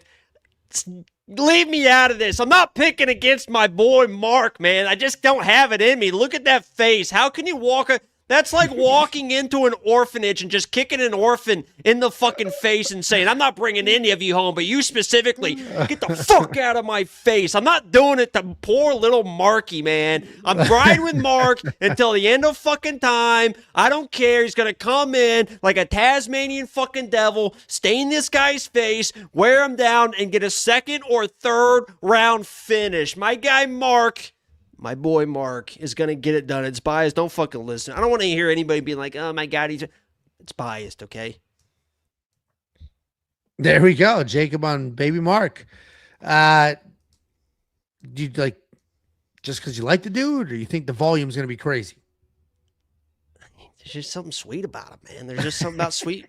We got Sweet Gene, and then we got Baby Mark, man. You're going to meet this Have dude you and just seen start the smelling his feet like you met a baby? Wait, what did you just say? I said you're gonna meet him, just treat him like a baby, like grab his feet, like I've got your feet. You grab baby's feet and say nom nom I nom don't. nom? I don't like babies. I don't. Is like that what you're doing at that water park that you love so much? You're going to Universal, walking up to baby. Oh, look at this baby. That's what you're doing? No, you're just nomming on baby's feet? I mean, that's what you do with a baby. Well, I've never seen anybody. Nah, they love it. Being like, look at this baby, give him those feet. That's next level. That is literally what people probably do. Literally say, look at this baby, give me those feet. Give me those feet. I fucking hate babies. Listen, I fucking hate babies. I don't even like my own. I fucking hate You can't turn on it. You can't say you can't all of a sudden try to convince us that you hate babies when you're like, every time I see a baby, No, I didn't do it. That's what do. Sure. And this was me saying what you would do if you met Mark Vologdin. I've never heard of that in my life. Has anybody in the chat heard of that? You walk up to a baby and you grab their feet and nom nom nom? No, these are virgins. You need somebody with children. That's what people do. I thought you walk up, yeah, that's in the mix. That's all. It's all in the mix. It's all. In the mix. That's you. That's terrifying. These poor babies around North Dallas. As Angelo walking up, it's like a scary fucking movie. People love that shit. Babies. People, maybe, yeah. I mean, there's girls out there. I'm not opposed to nom nom nom on a consensual female, but I'm not walking around with babies and just fucking like it. See, listen, now you can't just end it by saying babies like it and then try to move on. What do you want me to do? I wish you never would have said anything. It was supposed to be a joke of what you will do when you see Mark because you're all over the guy. That's what it was supposed to be. Sure. I need to know if I could take my medicine. My fucking head's killing me right now. All right. If you're not premium, become premium. Yeah, somebody said that surgery did irreversible damage. Oh God. Dude, it's starting to fucking, maybe the hat is it's starting to fucking hurt bad. Jesus, it's bleeding. I could see that. You could see his blood on the bandage a little bit now. Did you see it? Yeah, there is. You see it on the fucking idiot, dude. Dude, they shaved all this didn't need to be shaved. They fucking that was definitely the shit. It was definitely not fucking male panel burns. You know what? A crazy story that happened when I was in high school is there was a substitute teacher, and this is going to be a nice compare this fucking story to fucking Angelo's stories. And then I was like, there was a substitute teacher in gym class. I wasn't there, but they were like, they went, you know, the closet in like gym like had all the bullshit, all the balls, all the whatever. So the substitute teacher was just letting kids do whatever they want. So people were grabbing baseball bats and stuff like that. And there was a kid that was swinging around a baseball bat, hitting another one of my friends right square in the fucking forehead. Pop! Busted his shit open. He sent him to the hospital and stuff like that. But he came back and he was like in my homeroom class. And he came back and he had like a Harry Potter scar traced right down the fucking forehead. So he had stitches and stuff. And I was talking to him in class one day and we're just sitting there talking. It's like fresh. All of a sudden it just goes and just starts bleeding down his face. I'm like, oh my God, you're fucking disgusting. He just started fucking. That is disgusting. Yeah, hopefully I think this is still. That teacher got fired too, by the way. He was only a sub, but he was not hired. It was it was bad, man. Like he almost killed the guy. Just laid him out. Yeah, fucking bad. I mean, split wide open. You know what else is split wide open? The picks and the bets. WeWantPicks.com. Click become a member at the top. It's only $10 for an entire month's worth of access. And that'll get you UFC 330. Would you consider going bald? Yeah, if I'm at that point, I would. Take the hat off real quick. Let's just imagine it real quick. They shaved this. This was shaved. I did not have hair right here where my finger is because that's where the tumor was. So then they went. I just don't know if you can do it. I would not look great bald. I agree. You know, my cousin, because your face is wider than your head. It's very weird. How does that happen? I don't know. It is. It's wide down here and skinny up here. I have a small head. I wear small size hats. People think I have a massive head. I don't. I agree. It just is what it is. Nothing I can do about it. I think it's like sodium. It's been like that my whole life. It's not sodium. Although my mom did cook with a lot of oil growing up. Earl. We call Earl. Tiff said, hold on, more than 3 hours ago. She's managing my medicine. And the worst part is I refuse to take painkillers. Isn't this the we're just doing this shit with Tylenol? Because isn't she like all over you? Or she's just like, fuck, I don't want to deal with it. Because there's times where I have a fucking headache and I'll be like, I'm going to take 3 Advil. She's like, the fuck you are. You'll destroy your kidneys. It's like, well, I've got a fucking headache. So it's kind of what's happened right now. But I don't take, like, I've got jars of like muscle relaxers, pain pills, shit that I just refuse to take. So it's just lots of Tylenol. And she just gave me the thumbs up. I can take my big boy Tylenol. So we'll be taking that. Big boy Tylenol, huh? It's 800 milligram. It's a big one. I don't know. I don't like next up, I think it's like 4 regular Tylenols. Next up, maybe it's Advil. I don't know which one. Next up, at UFC Belgrade, we have Michael Oliveira taking on Oban Elliott. Michael Oliveira 9-0 in his career, 5-0. Somebody said it is a pad. Where is it? Basically saying that this is a maxi pad just stuck to my fucking head. I don't know. It just seems weird. Like the first time we get a person of color on the screen, you start giggling. No, I guess technically that is a person of color, but Brazilians are just careful. It's different. It's different. Careful. Well, they don't want to be explain that. Can you explain that to me? They're not Latinos. What does that mean? They don't want to be. They say they're not. I think they're. No, they specifically say we are not Latinos. Oh, maybe they say they're not Hispanics. No, I think they say they're not Latinos. All right, it doesn't matter. We got Michael Oliveira. Can you explain the difference between Latinos, Brazilians, and... I don't know the difference, but they're like, we're not Latinos. Stop saying that. It's like, all right, they're not Latinos. Why do you say Latinos, by the way? Latinos. Undefeated in his career with 8 knockouts, taking on Oban Elliott. 12-4 in his career, 3-2 in his last 5 years, riding back-to-back grappling, keyword, losses. Michael Oliveira, insanely fast, busy striker. He loves to close that distance, and then he'll throw what he feels like 200 strikes. The dude's volume is absolutely insane. He backs people up. He overwhelms them. He's got pretty good power. He lands nice and clean while throwing in that volume. He can definitely put you to sleep. He will get the occasional takedown, but it is never his first plan. His takedown defense is just okay, but it's also relatively untested. It's hard to come by. A lot of these UFC debuts right now are just beating the shit out of regional people. So to find them in some trouble is not an easy thing to do. He is coming off that quick contender series knockout, however, which did earn him this call-up. He's taking on Oban Elliott. Well-rounded guy. He's got 15 full minutes of cardio, plenty of tools in that bag. When he is striking, he likes to dance around the outside or fire off some overhands. He'll come in. He's fast. He's athletic. He's flashy. He spins. He's got okay takedown defense. If he is taken down, there's definitely grappling holes. You know that's from? That's the alfalfa, right? He doesn't say it, no. Yeah, but it's from Little Rascals. If he is taken down, there's grappling holes. We saw that when Jonathan Mikulev, clearly he was the better striker, and then they got to the ground, and things didn't quite go well for Oban. And that's why I'm so surprised that people are just, Michael Oliveira. And I'm surprised he's been bet to basically minus 400 here because it's not that clear. Michael's going to be the pick. I'm going to pick him. But Oban's recent skid is because he was taken down. He's not getting outstruck. He was taken down. And that's not what Oliveira is looking to do. So this is striker versus striker. They're both very good strikers. I think Oliveira's going to look to come in with that speed, with the power, with the overwhelming volume. Oban's going to want to hang out on the outside, kind of maintain that distance, that range.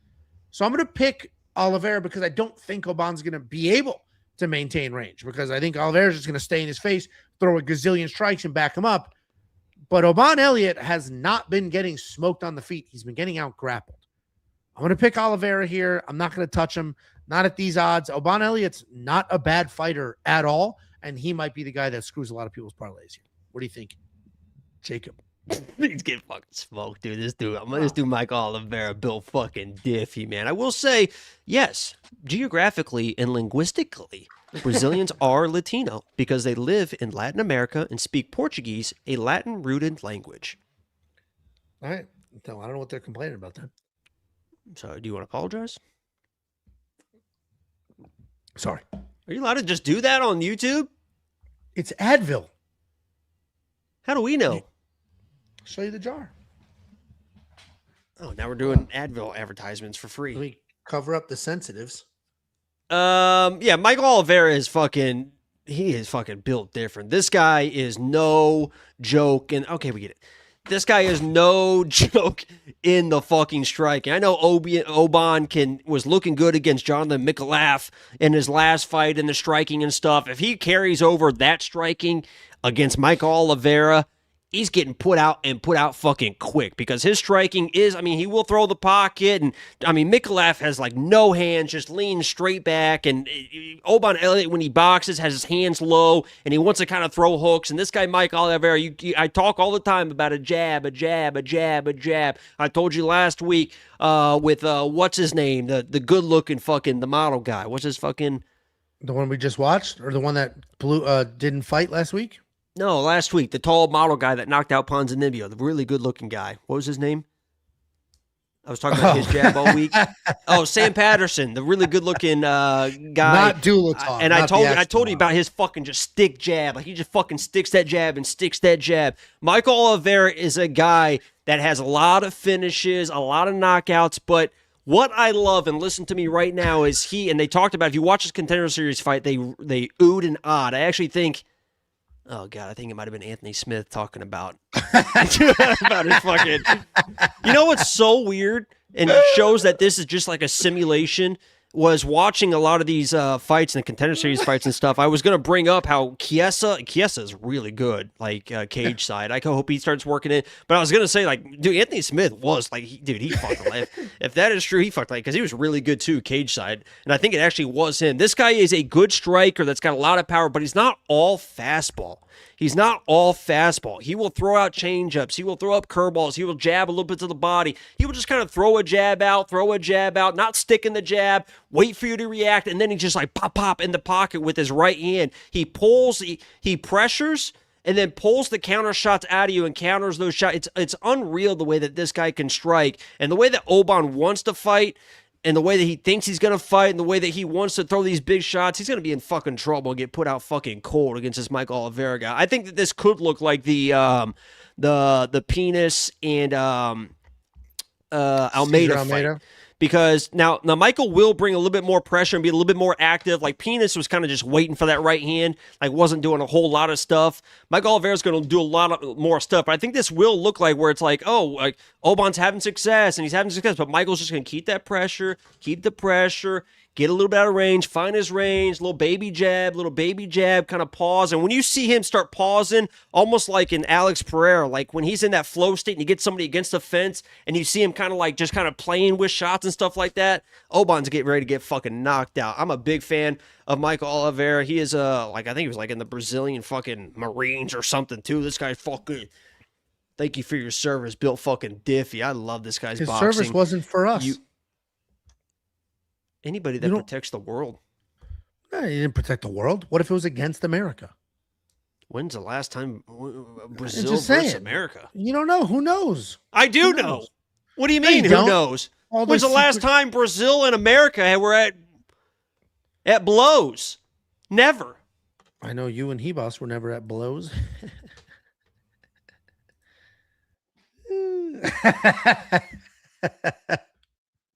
I hate when he fucking does that because it screws up the split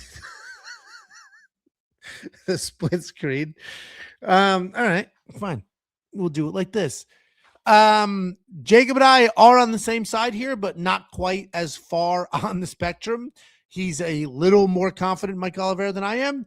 I think Mike Oliveira gets it done. I like the volume, but I can't actually place the bet. So I'm just going to leave this alone, especially at these odds. But if you want to check out all the picks, all the bets, all the tools, every single thing that we offer, WeWantPicks.com. Click Become a Member at the top, and it's only $10 for an entire month's worth of access. And that month will get you UFC 330. We have a No. What would you like, Jacob? Like an apology. Jacob, I'm sorry for making a joke on the funniest, most entertaining MMA podcast in the world. Sorry for making it even funnier and more entertaining. That's on me. I'm gonna ask you I'm gonna ask you a question. Okay, I'm gonna let you answer, and then that answer is gonna determine a whole lot for the next fucking 6 to 12 weeks of this channel. Okay. Did you think that was funny? No, I did not. I took it too far. Okay. Crossed the line. Inappropriate for sure. Thank you. I had a super chat and it was gone. Hold on. Let me find it again. Shit. Where was it? No. Here it is. Gucci Go. $1.99. Can I come by some of those jars, brother? What? What's he talking about? How the hell am I supposed to know? Can I come? Oh, is he talking about my Advil? It's legit ibuprofen. Look, ibuprofen, 800 milligrams. Cool, man. Nothing sketchy going on here. Thank you for the super chat. And speaking of not doing illegal things, somebody left us a voicemail. You can leave us a voicemail, 1-866 We Want Picks. And somebody left us a voicemail, and the voicemail said, "You guys," it was very well intended. It was, "You guys are doing great. The money you're making is incredible, blah, blah, blah, blah. Have you ever considered managing somebody else's bankroll? I'm not a weirdo. I won't hold it against you, but no." Isn't that what fucking James Krause went to jail for? No. We don't even, not only will if you got over $10 million, I'll handle it for you. Not only will I not manage your money for you, we don't even tell you what to do with your money. All we do is tell you what we are doing with our own money and giving some insight, some tools. You guys can find some spots. I'm sorry, can't do it. I get nervous placing my own bets. I can't be placing bets for other people. That's insane. Next up, at UFC Belgrade, we have the featured prelim of the evening. We have Ludovit Klein taking on Tofiq Musayev. Ludovit Klein, 24-5 in his career, 3-2 in his last 5. He is coming off that back injury. No, 4-1 in his last 5. I've done every imaginable combination. Taking on Tofiq Musayev, 23-6 in his career, 3-2 in his last 5. He's coming off that first UFC win. Ludovit Klein, very good striker. He's very technical. He's smooth. He's fast. He's accurate. Does a really good job keeping fight technical and hiding kicks behind his jab. He's not going to throw anything lazy. He's not going to throw just one strike. He's not going to get out of position. He's got a pretty solid 76% takedown defense, and he'll offensively wrestle as well if he needs to. He is coming off of that win over Mateusz Rebecki where he was dominating, and then he broke his ankle. His ankle was snapped in half. It was broken. So he just laid on the ground in the third and survived. He's taking on Tofiq Musayev. All mustache, no beard, but more exciting than a typical wrestler. He throws everything with 100% intent. He will hunt for finishes on the feet and on the ground. He's a good wrestler, a powerful striker, and a tough matchup for people who cannot immediately take him down. He is coming off that wrestle heavy win over Ignacio Bahamondes, where he was knocked down, but he did have 8 full minutes of control. The fact that Ludovit Klein survived the third round of a fight where he couldn't stand up because his ankle was snapped in half is incredible. That thing was completely fucked. Mateusz Rebecki's on top of him, throwing everything imaginable to get him out there, and it just didn't work. And oddly enough, if Mateusz Rebecki just abandoned that game plan and just got up and said, "All right, back to your feet," Ludovit wouldn't have been able to get up. That fight would have been called, but instead he stayed down there. And that guy's minus 500 this week. The fucking idiot. But he didn't know that's the guy you want to put in every parlay. He didn't know his ankle was broken. Anyway, for this fight, I think Ludovit Klein's 100 times a better striker. Not even remotely close. Not in the same stratosphere. Certainly not in the same conversation. Takedown defense is pretty good. Tofiq can be rocked. I'm going to assume that Ludovit Klein is like good to go and he's healthy and he's fine. And if he is, then he wins this fight. If there's no residual issues, then he should be able to get the win, potentially even knock out Musayev. But obviously there's a risk when you get somebody that good of a wrestler that it could just be boring cage control. But Ludovit Klein's going to be the pick. Pretty confident there. What do you think, Jacob? Yeah, I'm going a little bit different on this one. Tofiq came in little bit of a layoff against Orobai, gets fucking steamrolled. It kind of is what it is. He fights Ignacio Bahamondes, a 6'9" lightweight, which is a very tough guy to fight. He gets dropped, but you saw the toughness that he brings into it. And yeah, there was a fucking pretty egregious fence grab that kept him from probably getting finished in that fight. But to me, that says willing to cheat to win. I like that. Willing to do anything to win. And that was able to help him stay upright, was able to get the position, went to the wrestling in the third round, and was able to actually tough out that decision win versus a very experienced, a very good striker, Ignacio Bahamondes. This is going to be your typical, and I say this a lot in fights, minutes versus moments. Ludovit Klein is probably going to be winning the minutes. Like, he's going to be touching a little bit more. He's going to be the more precise striker. He's going to be probably making him work in the takedown defense and stuff like that. But I believe that Tofiq is going to have the bigger moments, the explosive stuff. As you mentioned, he throws everything hard. He is a very fast, like, this guy is not like, if the takedowns don't work, he's going to lose this fight. Like, he can stay in Ludovic's face and throw some very fast, heavy shots, keep the pressure on him. Ludovic is a guy that will kind of like let you kind of dictate the pace, and he'll kind of take his time and counter strike, and he's not the most dangerous guy in the world. Yeah, he's got fast kicks and stuff like that. It seems to me like Tofiq's going to come in. He's going to have the pressure. He's probably going to have the bigger moments. And if he mixes in the wrestling, he's probably going to have the pressure takedowns and maybe even get a takedown or two in the rounds. We've seen him tough out some tough situations in his last fight. You know, I think this is an interesting play on Tofiq. I know people love Ludovit Klein. Ludovit Klein, full backstory, was the greatest lock of the week of all time, plus 325 against Mason Jones. So he still is, a special place in my heart. But, you know, he's not crazy dangerous. He'll let you kind of dictate the pace. And I think this is a fight that could get kind of away from him. I kind of like Tofiq. I know a lot of people want to see him lose because of the cheating and maybe the karma comes back and stuff like that. I haven't bet him yet, but I think I'm going to try and find a play for Tofiq. I think he's going to have the pressure. He's very fast in the striking, and if he mixes in a takedown or two, you know, I think it's going to be tough for Ludovic to kind of win rounds in this one, to me, but, you know, we'll see. Yeah, I mean, I'm obviously on the other side, but I didn't bet on Ludovit because I am a little bit afraid that he'll just get out wrestled. Somebody's gonna fuck up a lot of shit, you know. And last week there wasn't a lot of nonsense. Like, I don't think a lot of people had Dustin in a lot of parlays. And obviously, I don't know if you heard, but it sounded like he like broke his arm like early in that fight and stuff. Oh, so really? He looked good early, and then ultimately, he said I don't think he knows for sure yet, but he was like, I couldn't throw my right hand basically the rest of that fight. So this week, I think it's gonna be one or two people that kind of fuck everything up. I think Ludovic might be one, because people are betting against Tofiq just because, like, oh, he cheated. Okay, well, he fucking won the fight. What? So yeah. Tito Ortiz said, "If you ain't cheating, you ain't trying." You think he came up with that? He certainly invented it. Yeah, I watched it happen live. Ludovit Klein, my pick. Tofiq Musayev, Jacob's pick. But we got tie breakers. We have multiple cappers at WeWantPicks.com. We have an artificial intelligence at WeWantPicks.com. We have tools. We have a fight simulator. We have everything you'd ever want or need on the website. It's only $10 for an entire month's worth of access. Go to WeWantPicks.com and click Become a Member at the top. And go get yourself $50. $50. We'll send it to you. We'll send it to you.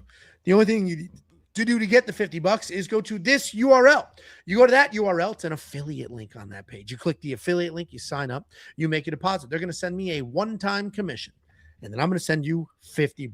Very simple transaction. They get a new customer. We get a couple dollars. You get a couple dollars, and everybody wins. Make sure you use this URL. We don't have promo codes. That's the number one thing I get. Hey, I went to, whatever, and I used your promo code. We don't have promo code. It's only the link. The link is what gets you to us. That's what gets us a couple of bucks, and that's what gets you a couple of bucks. Go to this URL, sign up, make a deposit, get yourself paid. We talk about premium quite a bit, and that's because it's the greatest service the space has ever seen. It's not even remotely close. Literally, there is no other service on this corner of the internet that even resembles what we're doing. First of all, the picks and the bets that we're putting up, crushing. Absolutely crushing. Second of all, we have a whole suite of tools as well. We have a data analyzer. This is a tool loaded with every data point heading into every fight, and you can manipulate that data to tell a story. We have a tape index for those of you who like to do your own tape study and watch the fights with your own eyes. We have a fight simulator. It simulates fights 100,000 times, and it gives you the individual outputs. We have an optimizer that will build fantasy lineups for you, and we had to adjust it for UFC Freedom 250 to include DraftKings Captain's Mode as well. We have a line movement tracker to give you opening odds, current odds, win probability, and line movement for every fighter on every card. We have a bunch of other things as well that I don't have time to talk through because you'll get annoyed that the promo is so long. WeWantPicks.com. Quick become a member at the top. It's only $10 for an entire month. Here's the 4 cards that you'll get instantly when you sign up. WeWantPicks.com. Click become a member at the top. You want to open up a couple of cards? Let's open up a couple of cards. Let me share my screen. We'll rip 2 packs. We will not let Jacob. How much money is in the account right now? $2.26. Okay, so this better be good. All right, here we go. We are on collectibles.com. We're opening up some Home of Fight repacks. Shout out Home of Fight. Shout out Matty Betts. Shout out. First pack. We have not had luck recently. First pack coming up. Bing bong. Come on. $51. Oh Demir my God, my sweet Demir. Selling it. The only person I've ever seen in a full Nelson. Grant Dawson, right?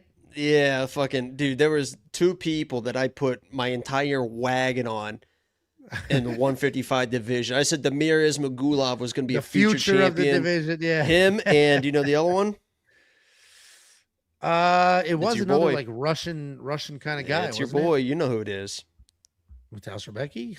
We faded him with Cowie. Oh, Garam.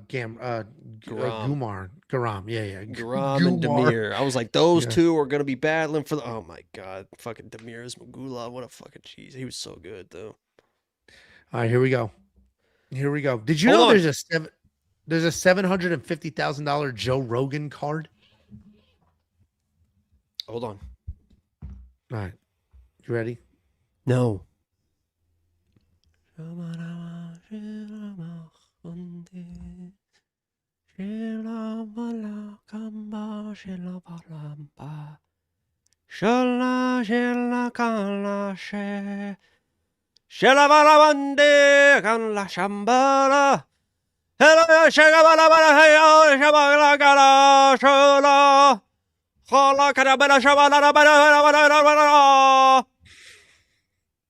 Go. Bing bong. Here we go. Home of Fights. Come on. We have not had any luck. Let's get that luck. Here we go. $75 card. We're up. Here we go. We're up. Sell that one real quick. We're up. Sell that one real quick, and here we go. We'll buy another one. Dan Henderson's a decent card, though. We'll buy another pack. It's all we can afford. One more. It's all we can afford. Here we go. Buy it now. You ever been to a Pentecostal church? No, I have not. Italians don't venture too far out there.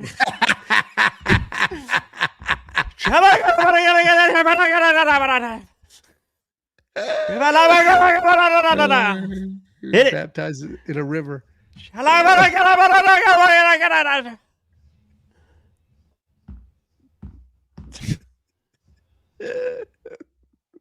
Here we go. It kind of works. Oh, now we sell that one. We keep it rolling. Now we're rolling. Skinny Robert Whittaker. Skinny. Not that fat mess we saw a few weeks ago that triggered you people. Here we go. Buy another one. Here we go. We can only afford one. Here we go. Can only afford one. Here we go. 4 packs in. So we go again. Here we go. Come on. So we just need a $4 card here. We can keep it moving. Speed it up. Damn it. They used to call me Jake the Snake until I got older. Then they switched it to Jake the Python. I bet they did. Are you ready? All right. We clicked it. Let's run it. Come on. Come on. It's a female. I just smelled it. We need hundreds. Give me hundreds.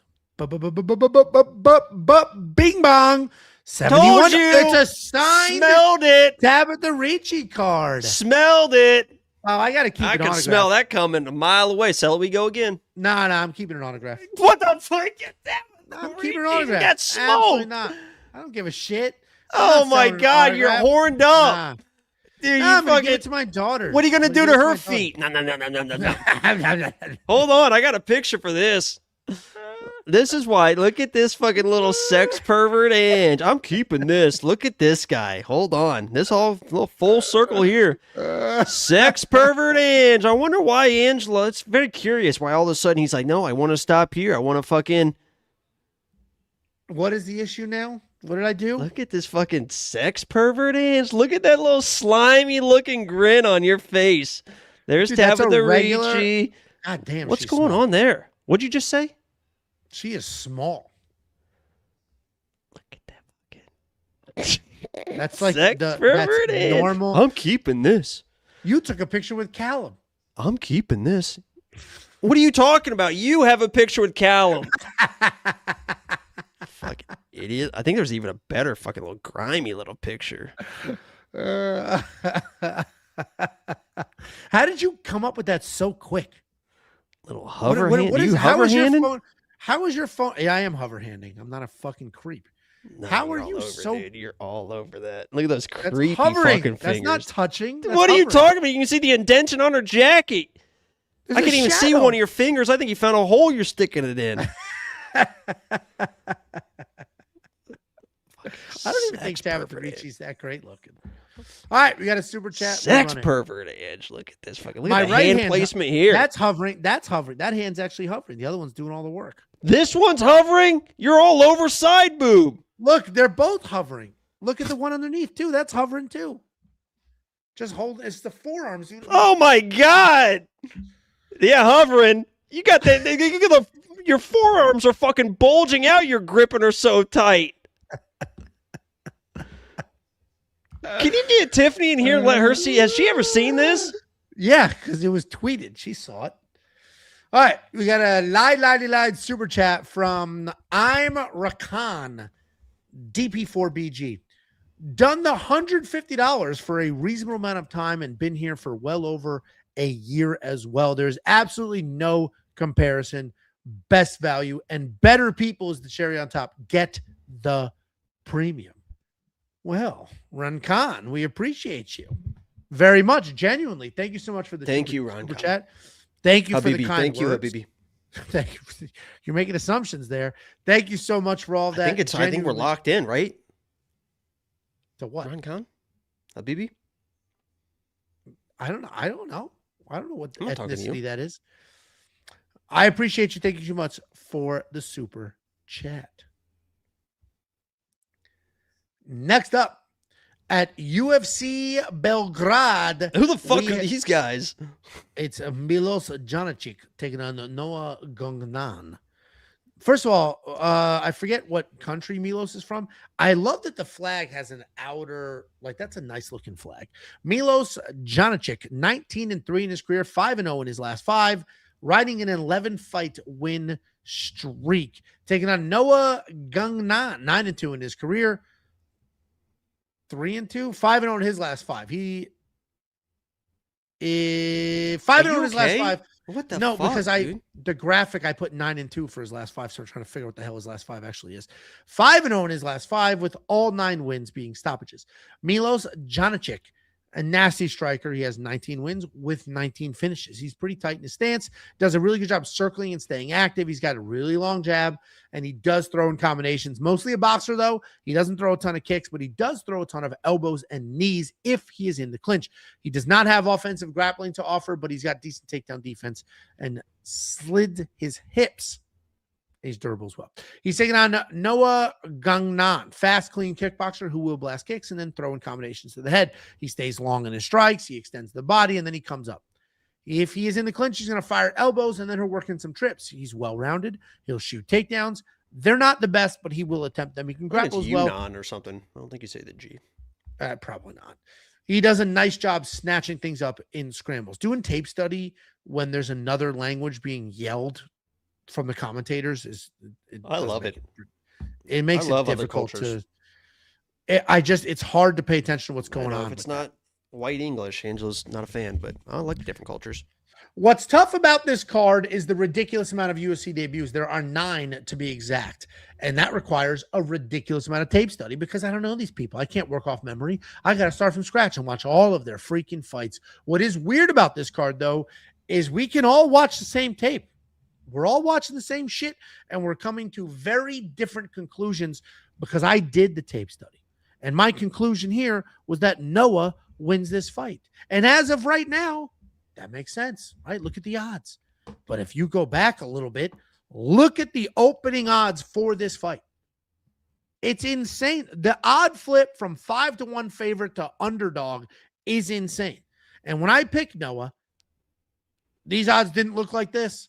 And you can see the general community is on the Milos side as well, which tells me either A, you're not watching tape, B, you're just doing your picks based off of odds, or C, we're just getting very different reads here. I think Noah's going to win this fight because Noah has a couple ways to win the fight. Takedowns aren't great, but he'll go ahead and try it. He's got versatility in the strikes. Amanda just liked my story of my dog.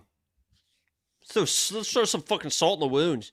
Yeah, yeah. Don't forget about me. Yeah, you know what it is? They can tell. Dude, women can tell when you're starting to move on. She felt it, and she just wanted to do just enough to make sure you didn't fully. Oh, she liked my story yesterday too.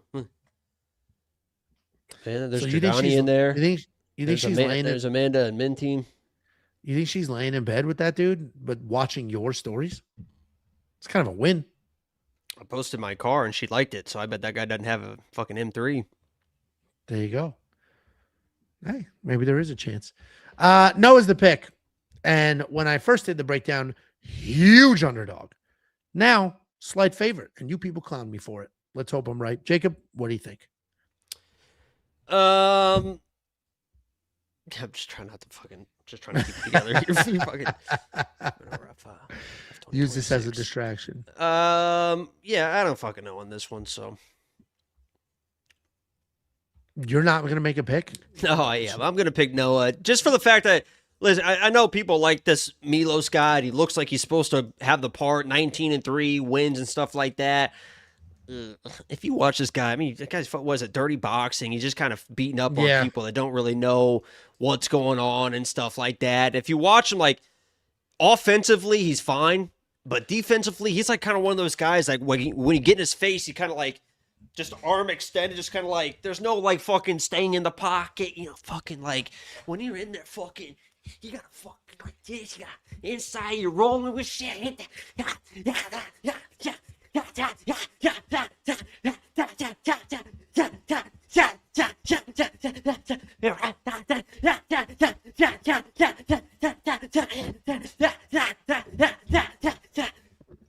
Like, that's nice interior fucking boxing there. This guy kind of fucking defensively, just kind of arms extended and stuff like that. I think Noah's the better striker.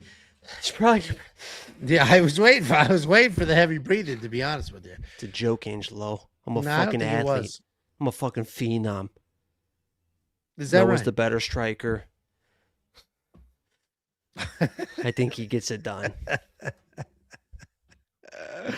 Oh, well, Jacob and I surprisingly on the same side. Credit to me, though. I did the pick when he was a fucking huge No way underdog. Amanda's dude's throwing hands like that. You think his voice stays stable? Noah's going to be the pick. Jacob and I are on the same side, but it's not just him and I. We have 3 other human beings and a robot at WeWantPicks.com making picks, putting out bets. We have tools. We have everything you'd ever want or need heading into a fight weekend. WeWantPicks.com. Click become a member at the tippy top. Couple of super chatterinos. $1.99 from, oh, look at this. Tip top.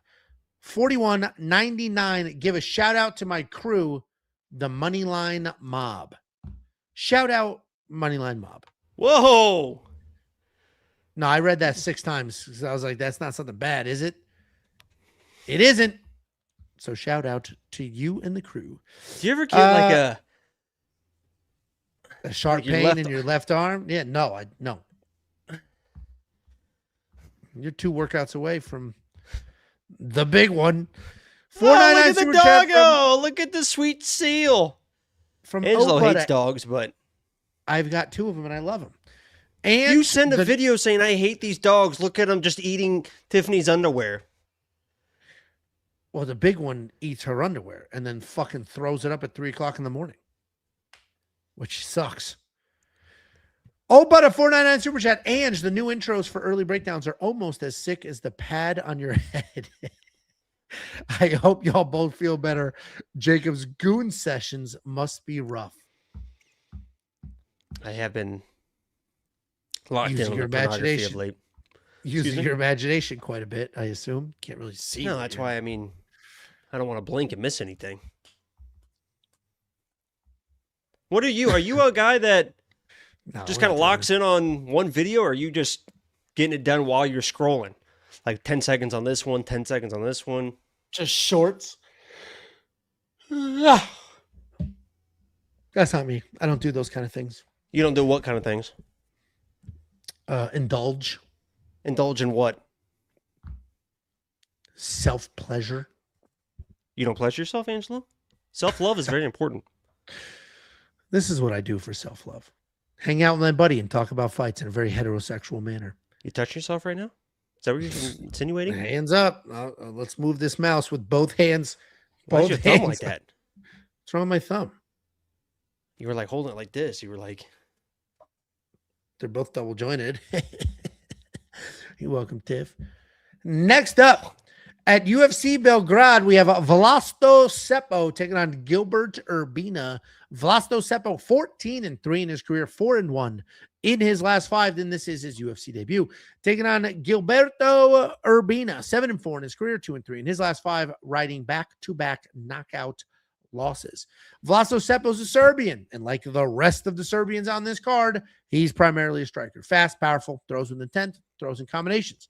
He will flurry massive punches until you're broken, and he does that both on the feet and on the ground. He doesn't shoot a ton, but there's the occasional double leg in him. What year do you think he was born? Do I have his stats wrong?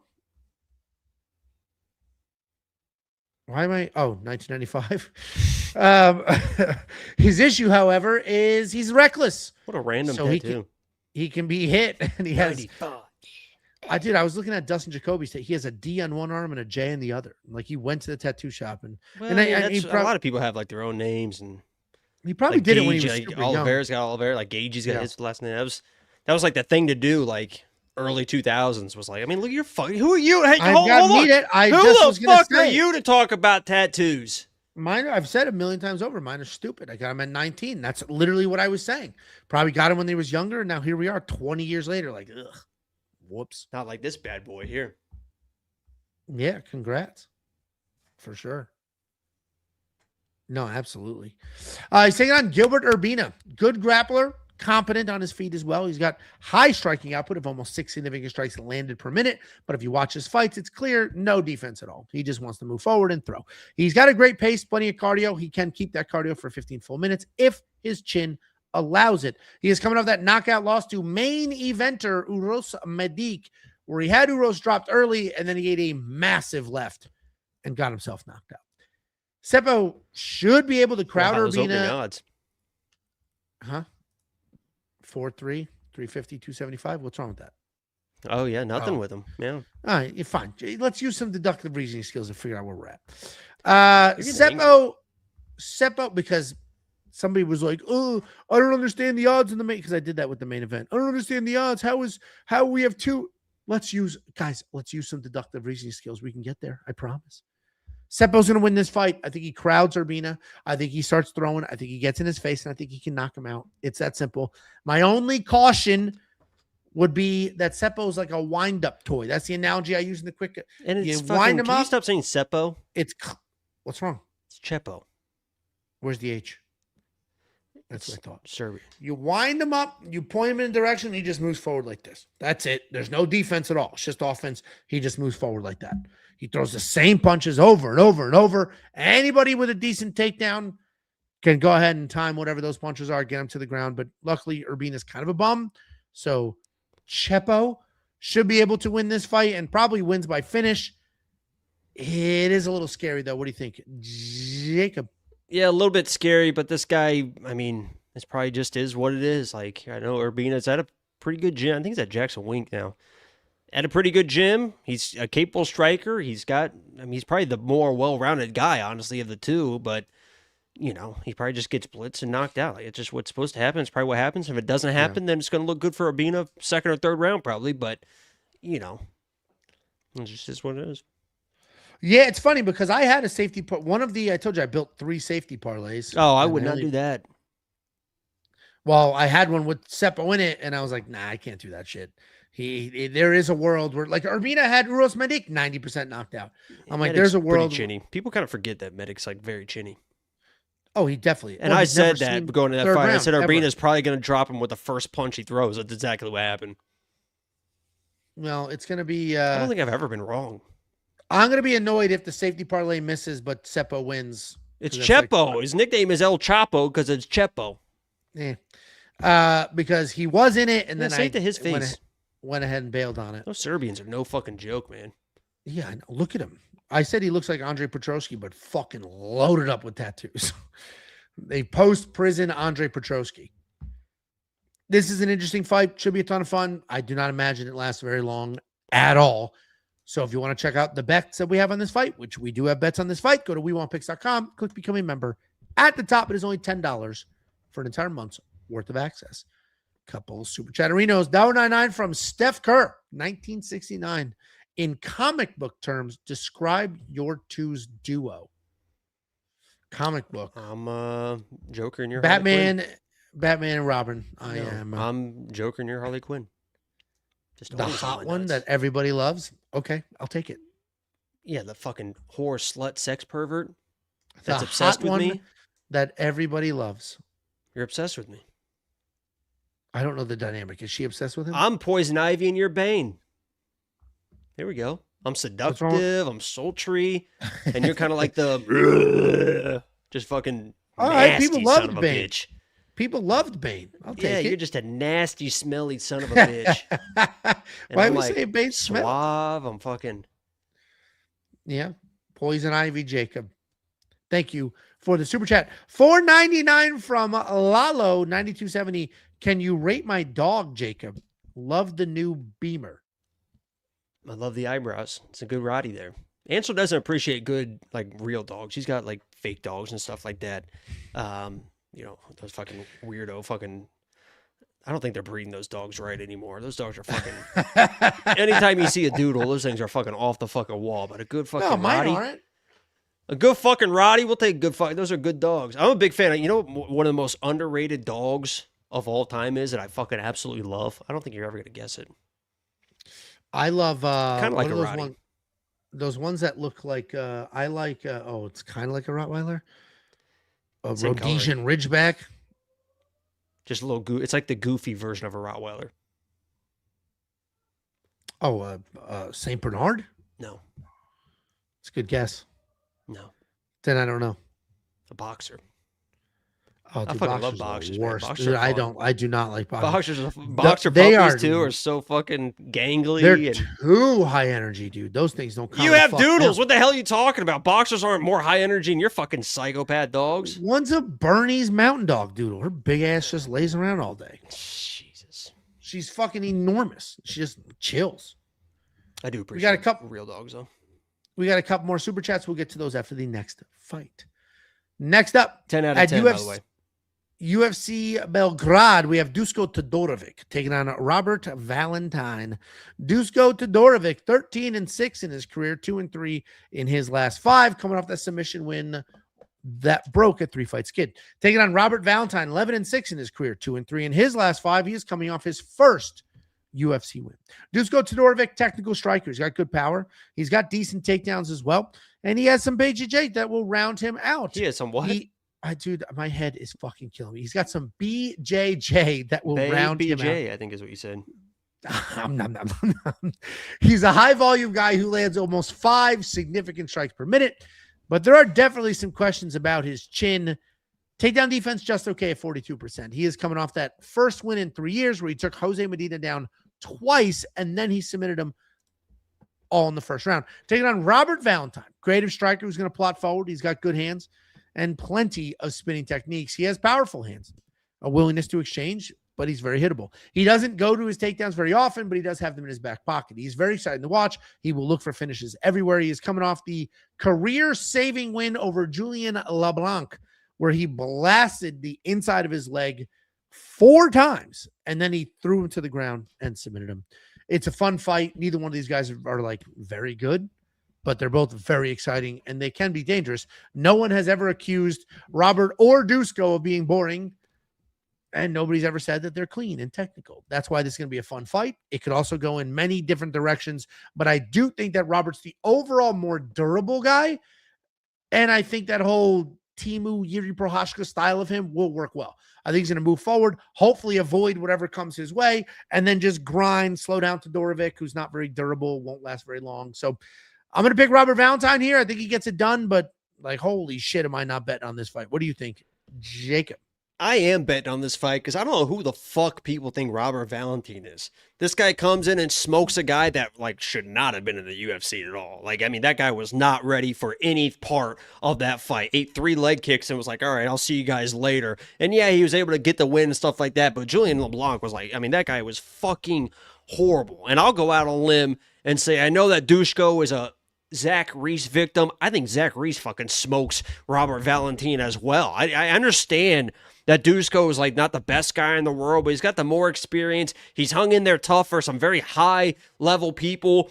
And if this turns into what I think it's going to turn into, which is a grappling match, I think people are going to find out real fucking quick that Dusko is a better grappler than Robert Valentine. He's the hometown kid. He's had more experience against higher level guys. People are talking, Robert. I understand people don't love Dusko, and I don't necessarily love Dusko. Like, my bet's a pretty specific bet that it's like more than 2-1 odds. If you want to see it, weownpicks.com and stuff like that. I'm taking a little chance on it. But, dude, Robert Valentine is not anything fucking special. Like, it's crazy. Like, we've seen him get smoked in every aspect. We've seen him get dominated on the ground. We've seen him get knocked out on the feet. It's just people are acting like he's just going to come through and just steamroll Dusko, and he might because Dusko like isn't the most reliable guy in the world, but all the value here is on Dusko. Everything is on Dusko here. I'm picking Dusko. I like fucking Dusko. Yeah, he's a little bit fucking slow on the feet, and if Robert lands like a 1-2, he's probably going to get wobbled and stuff like that. It is what it is, but I think these boys start grappling, and people are going to find out that Dusko is a better grappler than Robert Valentine in that first fucking scramble, and all those fucking people will be like, oh, Robert's going to smoke, and be like, oh my God, what am I doing? I can't believe I bet this guy. Like, I get picking Robert. Why you have money on Robert? Like, what the fuck has he shown that you want hard-earned money? Like, I get picking him. I get wanting to bet against Dusko. But Robert Valentine, like, just because he smoked a guy that fucking shouldn't even be in a regional fucking MMA, like, it's like, Jesus Christ, man. Listen, you're talking directly to Bet Sam. Bet Sam, the greatest better the space has ever seen, up over 50 units, 5-0 on the year. He hopped on Robert Valentine last week. I tend to agree with I'm picking Robert Valentine, but I wouldn't have the nerve to bet it. But that's not the first time I've seen a Bet Sam bet. I'm like, what the fuck is this? And then shit hits, and he continues to remind everybody why he's the best. I mean, if anybody, it's a bet against Dusko, which I can understand, but it's like, I don't know. I get it, man. We've seen him dominated in every aspect of MMA. I know it's happened to Dusko as well, but Dusko's not the fucking almost 2-1 favor here. Yeah. Listen, I get what you're saying. I picked Robert. I wouldn't quite have the nuts. So much could happen in this fight. We've seen both of these guys knocked out. We've seen them both out wrestled. They're both offensively kind of dangerous. We've seen everything. So I'm not going to bet it, but I totally get where we're coming from here. If you do need a tiebreaker, since Jacob and I are split, we have Bet Sam, who picked Robert. We have Artem. You're going to have to check out for yourself. We have the Artificial Intelligence. Check out for yourself. And we have Kunith. Check out for yourself. Every pick, every bet, every tool, everything on the website. $10, one package, weontpicks.com. Couple super chatterinos, $1.99 from T-Top, $41.99. Give a shout out to Northern California. I don't know if Norte X4. Am I supposed to say it 4 times? If you blood, throw it up. Norte. I said, forget about it, cuh. I get nervous like I'm saying some bad shit. I can't imagine this is bad. Shout out, throw it up. If you blood, Northern throw California. It up. If you blood, throw it up. $8.99 New Zealand money. Hope you're from I Dig That 2384. I hope you're doing well, Ange. Just know that if anything happens, Grinder HQ will have the flag at half mast. What's the flag? What do you think's on the Grinder flag, Jacob? What does that mean? It's probably just the pride flag, Angelo. No, pride includes a lot of things that wouldn't qualify for Grinder. Somebody just walked into your house. It's Tiffany. She looked fucking pissed. She had to take out the trash, so she probably is pretty pissed. I can't do it. I can't sweat. Doctor said, we sawed your head open. We cut the fucking tumor out. And I understand it's 100 degrees out all day and night in Texas. You cannot sweat. So figure it out. So she's taking out the trash. Next up, at UFC Belgrade, we have the featured fight of the evening. Marcin Tybura taking on Alexander Rakic. Marcin Tybura, 27-11 in his career, 2-3 in his last 5, riding back-to-back losses, taking on Alexander Rakic. 14-6 in his career, 1-4 in his last 5 on a ridiculous 4-fight skid, and somehow a 4-1 favorite. Marcin Tybura is a grinder. He doesn't quit. He's going to move forward. A busy striker, not a powerful one, but a busy striker. He'll throw with some volume. He'll get in your face, and he'll look to take you down. He doesn't quit. He's very tough. He's also not very dangerous. He's not knocking anybody out. He's not doing anything crazy. He's just busy. He's durable. He stays in your face. He just lost to Tyrell Fortune, where he was taken down 3 times. Taking on Alexander Rakic, a dynamic striker. He's pretty long, and he uses that reach to out-technique people and out-decision most people. He mixes in kicks really well. He has no issues transitioning from leg kicks to head kicks while moving forward. And while he does have power, he likes to fight on the outside, not necessarily look for a brawl. He's a low-volume technical striker who will use footwork and distance for control. He is on that 4-fight skid, most recently knocked out by Azamat Murzakanov. Rakic needs to be thankful to the heavens that Marcin Tybura has no power, because Rakic has no chin. But Marcin Tybura is not going to be the better striker, and he won't even have the one-punch knockout chance. That's why Alexander's the favorite, but like these odds, with his recent skid, a little bit tricky. Now, the recent skid does include 3 former world champions and then a killer, so it's kind of a credible losing skid. But Rakic has no chin whatsoever.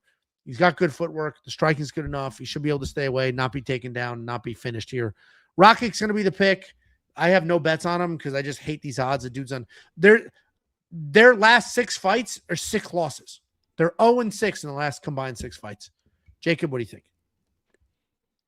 Yeah, people are acting like Rakic's like the most dangerous guy in the world. You're just going to smoke Tybura, which I guess could happen. But we have to remember, too, that this guy is making like his heavyweight debut, coming off losses and stuff. He had some success at 205, like some success, because he was like such a just big dude. He's not going to have quite that size advantage. You don't know how his speed is going to translate. You don't know how his cardio is going to translate to heavyweight. Tybura's kind of been there, done that. I know that Tybura can get finished and stuff like that, but this is the, if you're making your heavyweight debut and you're not like a big power puncher guy, because Rakic, I mean, I think he's got like 2 finishes in the last like 10 years or something like that. And one was like a head kick and stuff like that. I'm not saying you can't finish Tybura, but if you're making your heavyweight debut coming off a bunch of losses and stuff, Tybura's a very awkward guy to fucking fight. Like, he's going to stay in your face. He throws strikes at different angles, and he's comfortable already at heavyweight. Like, he's already a heavyweight. He's fought heavyweight. He knows how to keep that pace. He knows what he can do. He knows his own speed. He knows heavyweight speed and stuff like that. Rakic doesn't know his speed. He doesn't know like the power of heavyweight. He doesn't know how his cardio is going to be. He doesn't know anything at heavyweight. I'm taking a dog flyer here, because I think both these guys, I think it's probably a decision fight. And I think as this fight extends, if Rakic doesn't put Tybura out early, which I don't think he's going to, because he's not really a power puncher type of guy. Like, he looks like he should be, but he really isn't. Tybura's just going to stay in his face and just start out-volleying him for probably a fucking 29-28 decision. So Rakic's probably going to look good early and stuff like that. But if this gets out of the first round, I trust Tybura to kind of just use his veteran savvy. He's a bigger body in there as far as like compared to like Rakic, people that Rakic's like used to facing and stuff like that. And I think he just kind of makes this a dirty, slow, methodical type of fight and pulls out a decision for a fucking almost 3-1 dog. Yeah, I mean, Tybura's 40, which is the big issue here, and he isn't really dangerous, but I agree. 4-1 favorite seems a little outrageous. I get how he got there, but I'm not quite there. And surprisingly, the community, 86% Rocket, 14% Tybura, which is high because the rest of this card, when the odds even are anywhere near here, it's like 95.5. So Jacob and I are split. You picked a fuck ton. How many underdogs did you pick on this card? You're going nuts. Yeah, damn. Not a fucking pussy, yeah. There we go. I don't pick underdogs. Jacob. I pick winners. Jacob, not a pussy. Confirmed. So if you do want to check out a tiebreaker, since we are split, go to WeWantPicks.com, click Become a Member. We have multiple human being tiebreakers and tools that can do the tie breaking as well, including an artificial intelligence. WeWantPicks.com, click Become a Member at the top. Couple of super chatterinos. $6.99 Canadian from Big Maple Bets. Death, taxes, and Artem getting scammed by a Saudi royal, and Robert Valentine staring at Dusko getting teed up against the cage. I appreciate the super chat. I do feel bad for Artem. If that Artem thing is real, I feel what a fucking moron. Hopefully that's not real. Artem isn't Artem in college to be like a fucking astronaut or something ridiculous? Engineer or something, right? And he got scammed. God, I hope that's not true. Thank you for the super chat.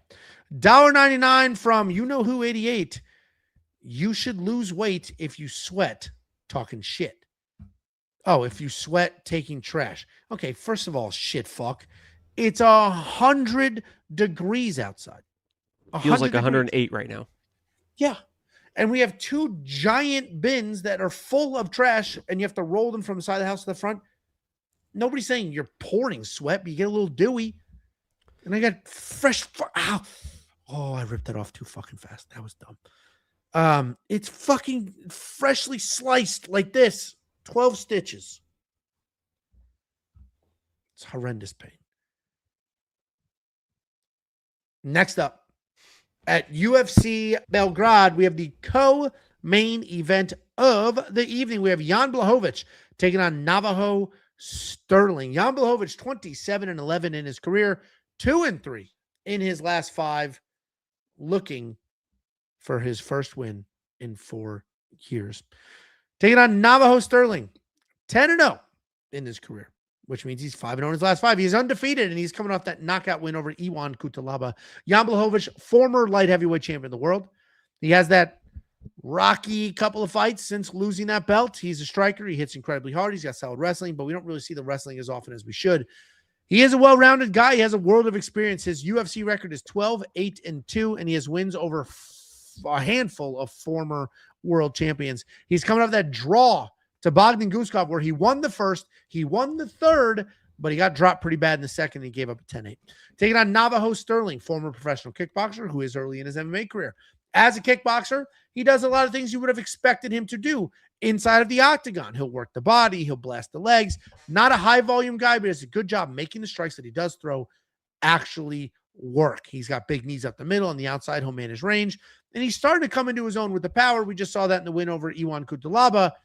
We did lose that first round, though, and he was taken down 5 times.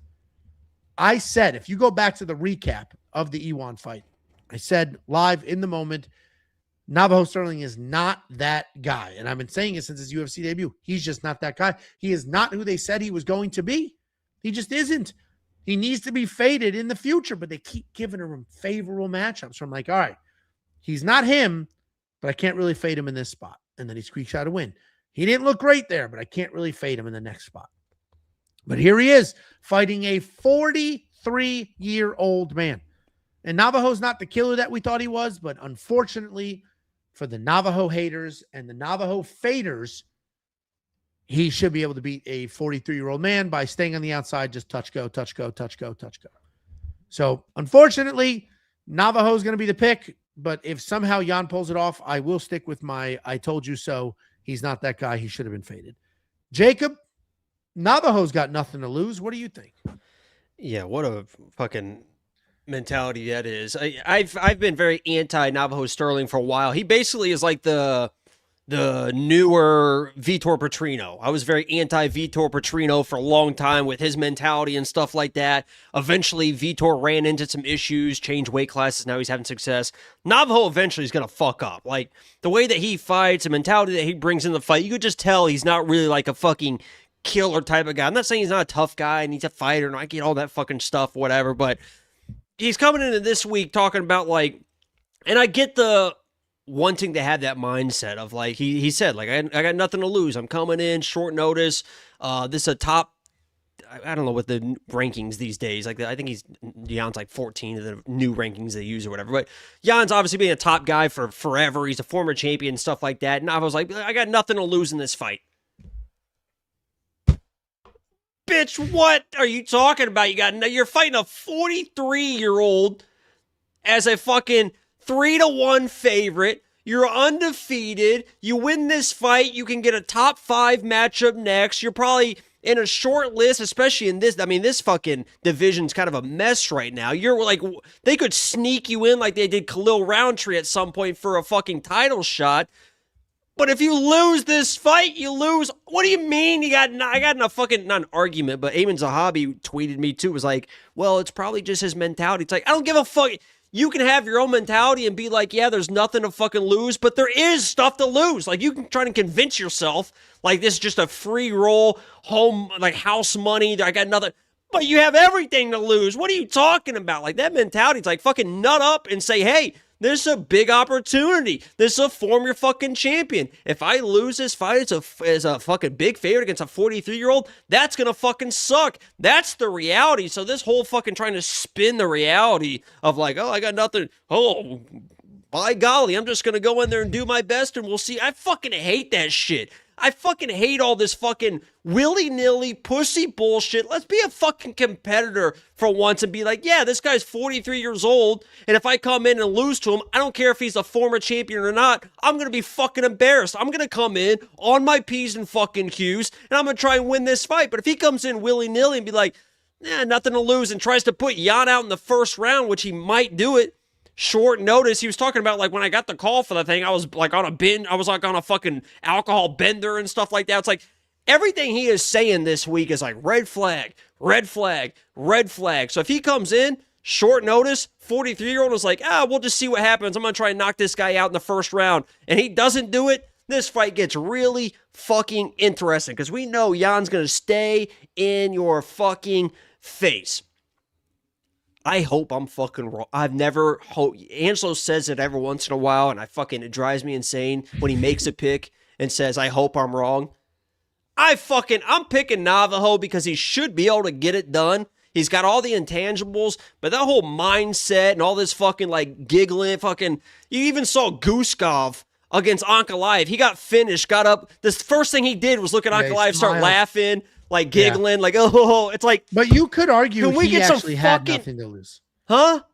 You could make it... I agree with you. The initial reaction of losing a fight in a main event and looking at me like, ha, ha, ha. No, bullshit. I agree. I was just saying you could argue that Guskov actually had nothing to lose. Short notice, for whatever. I'm just talking about the mentality if you just lost a fight and you're just fucking laughing and giggling, high-fiving. That was like Vitor Petrino fucking got guillotined by...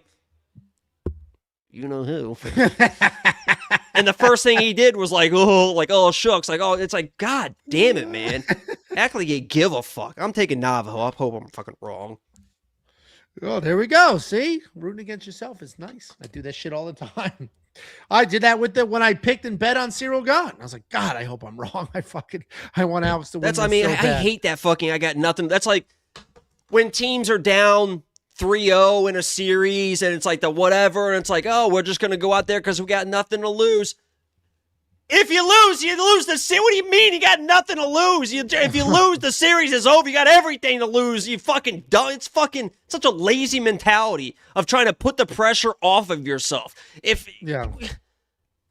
the fucking pressure. Realize the situation. Man up and say, yeah, that's a big fucking moment for me against a former champion. Yeah. Listen, I hear you, man. I said the only example I could think of a true nothing to lose was when Dan Ige stepped up on 3 hours notice. That guy had nothing to lose at that point. So I hear you. Navajo undefeated record, probably, unfortunately, for the Navajo haters, which you could probably include me in. Now, not quite as much as I can't stand Steve Erceg, but you could probably include me in camp rooting against Navajo, but he probably does get it done. If you do want to check out all the picks, all the bets, all the tools, what we have going on this fight, WeWantPicks.com. Just click become a member at the top. Couple super chats. We got Mark Gutierrez, 4934, $5. Hey, Jacob, does Ange smell like salami or capicola when he sweats? It took one jiu-jitsu class with Angelo to realize I did not want to be around that anymore. That's not true. Nah, that's not true. I overwash my clothes for jiu-jitsu. I do not smell bad. Guaranteed. Period. End of story. Guaranteed. What about this time? Bet my life. Bet my tomorrow. Life. I am going to take a shower. I just can't get this part wet. So I'm going to use, I can wash my face. One of the worst smells in the world is like when hair stinks. Yeah. Well, and I agree. I wash my hair every day, but women don't. Girls don't wash their hair every day. And sometimes you'll get that, they need to wash their hair smell. And correct. Yeah. No, I agree. Aiden Simonsick. Aiden, 279 Canadian. Don't be like Keith. He's talking about this guy Keith on Twitter went out of his way to tag me and Jacob multiple times in multiple tweets, just basically shitting all over my Ramazan Temirov pick. Steve Erceg's going to win. He's not losing to a midget. He's not losing this guy. Terrible pick. So I just quote tweeted it yesterday and was like, Keith was on a heater. And people had a good time with that. There was another. I called that shit perfect too. I called that. It's like Steve Erceg's an overrated bum who got a title shot after knocking out the most knockoutable guy in the UFC. What are we doing here? People like this one. If you guys didn't see my interaction on X, I was talking about I got nothing to lose. Ayman Zahabi jumped in, was just like, what do you mean he's got, what does he have to lose? And I was just, Ayman was actually cool about it. It was just a normal reaction. But then that fucking dickwad, whoever the fucking, that Ruben Carter that fucking just makes shit up all the time. He's a fucking weirdo guy. Jumped in there too and said, you are overthinking everything. And that is why you will never step inside an octagon. So I simply said, step on a scale. And he ended up fucking deleting his Deleting a tweet's pretty sad shit. Come on, what are we doing? You're gonna talk your shit. Don't delete it. Don't, because you lost the exchange, and it wasn't even a clever exchange. You would never fight. What kind of? But I have what kind of easy cop? Yeah, I've done more than 99% of people. Yeah, I fought with no experience against a guy that weighed 150 pounds more than me. That's got 20 more years of experience. Went right at him. I was walking forward the entire time, eating jabs. We started grappling. I'm the only one that was shooting the takedowns. I was the only one engaging in anything. Stepped up and fucking just did it. No hesitation. Wasn't flinching. Wasn't fucking doing. I just fucking did it. I mean, there was hesitation. I had to bully you into doing it, but I do appreciate that you did it. No, we said, what are you talking about? I set a date and showed up on the date. Had COVID the entire week. Didn't pull out. Because you said the date originally was 8 months earlier. I set a date and I hit the date. Did I not? You did, but you threw out a random date. No hesitation. I didn't move the dates. The date was set. I showed up. How do we even remember the date? Did somebody remind us? Is that what it was? Let that date go. I don't remember if I wrote it down. Or that was in the summertime. I was like, how about February 9th? And you're like, okay. So then every time I mention anything, you'd be like, oh, February 9th's coming. Yeah. And then it got to, middle of November, and I was like, I better start training a little bit. I better fucking start doing something. So I put on as much weight as I could, and it is what it is. People keep asking, how do I watch a fight? Just the best way is just search We Want Picks, the fight. And keep in mind, Jacob edited the video. Okay? Keep that in mind while you're watching the video. Why do you have to say that? Because people think that I won the fight? Is that why nobody thinks that? So just imagine how bad it really was. The only person that almost died in there was I almost ran you through the front windows. Your sensei was like, whoa, whoa, whoa, whoa, whoa, whoa, whoa. Sensei. And I stopped and I saved you and everything. That tumor would have exploded on your, you would have died if I would have just kept running you through those fucking, I stopped. I saved your life. Thank you for sparing me. And he spared me so I could be here for you to break down this next fight. Next up at UFC Belgrade, like the stream. Main event of the evening. We have Uros Medic taking on Freed Daniel Rodriguez. Uros Medic, 13-3 in his career, 4-1 in his last 5 on a nice little 3-fight win streak. And he's taking on Daniel Rodriguez. Daniel Rodriguez, 20-5 in his career, 3-2 in his last 5, also riding a 3-fight win streak. I don't need to do the full breakdown of these two because you should be familiar with them. Uros Medic, 100% finish rate, both in the wins and the losses. Very dangerous across the board. Technical striker, comes out fast, tries to find some finishes. Takedown defense, statistically it's low, but it's actually better than it looks because he had one fight where he got taken down a shit ton. Taking on Daniel Rodriguez, very good, clean boxer. You're not going to see much else out of him, but a good, clean boxer with fast, technical hands. He's not really shooting any takedowns, but he can be worried about takedowns. And if he's worried about them, he doesn't really get the hands going. He's just kind of waiting to see what happens. And he just beat Kevin Holland and went straight to fucking prison. That dude went to prison. If you don't know what happened and how he ended up in a Mexican prison for 8 months, basically, the dude had a bag of weed, nothing huge, just normal little person amount of weed. He lives in California where it's perfectly legal. He was heading to Mexico where it's decriminalized. So it's not quite legal, but it's not illegal. But because he got caught at the border, it's smuggling. So he got arrested and thrown in Mexican jail for drug smuggling. And he was there for 8 freaking months. Bag in your rectum? If you had to? Nah, I don't smoke, so never would be a consideration. No, I'm talking about like if you had to smuggle in like heroin or something. If the cartel had your family and they said, throw it up there. If they have my family, I have to do what I got to do. I got to help out the family. That didn't sound very convincing. I was on a flight. I had to go to Atlanta last week, and I watched Whoa, where's this about to head? Whoa.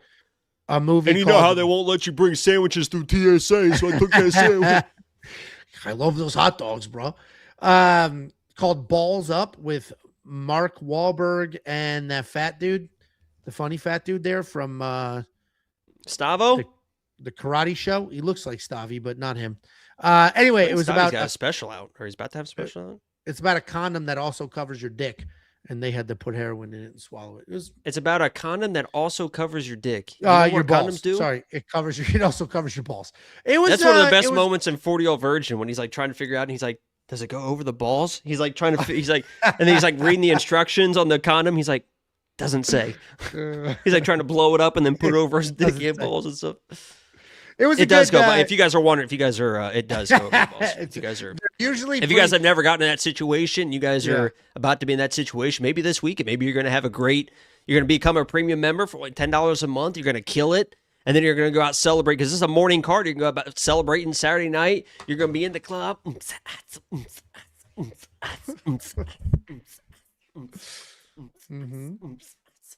you're going to see that chick and be like, and then you're going to be dancing with this chick. Then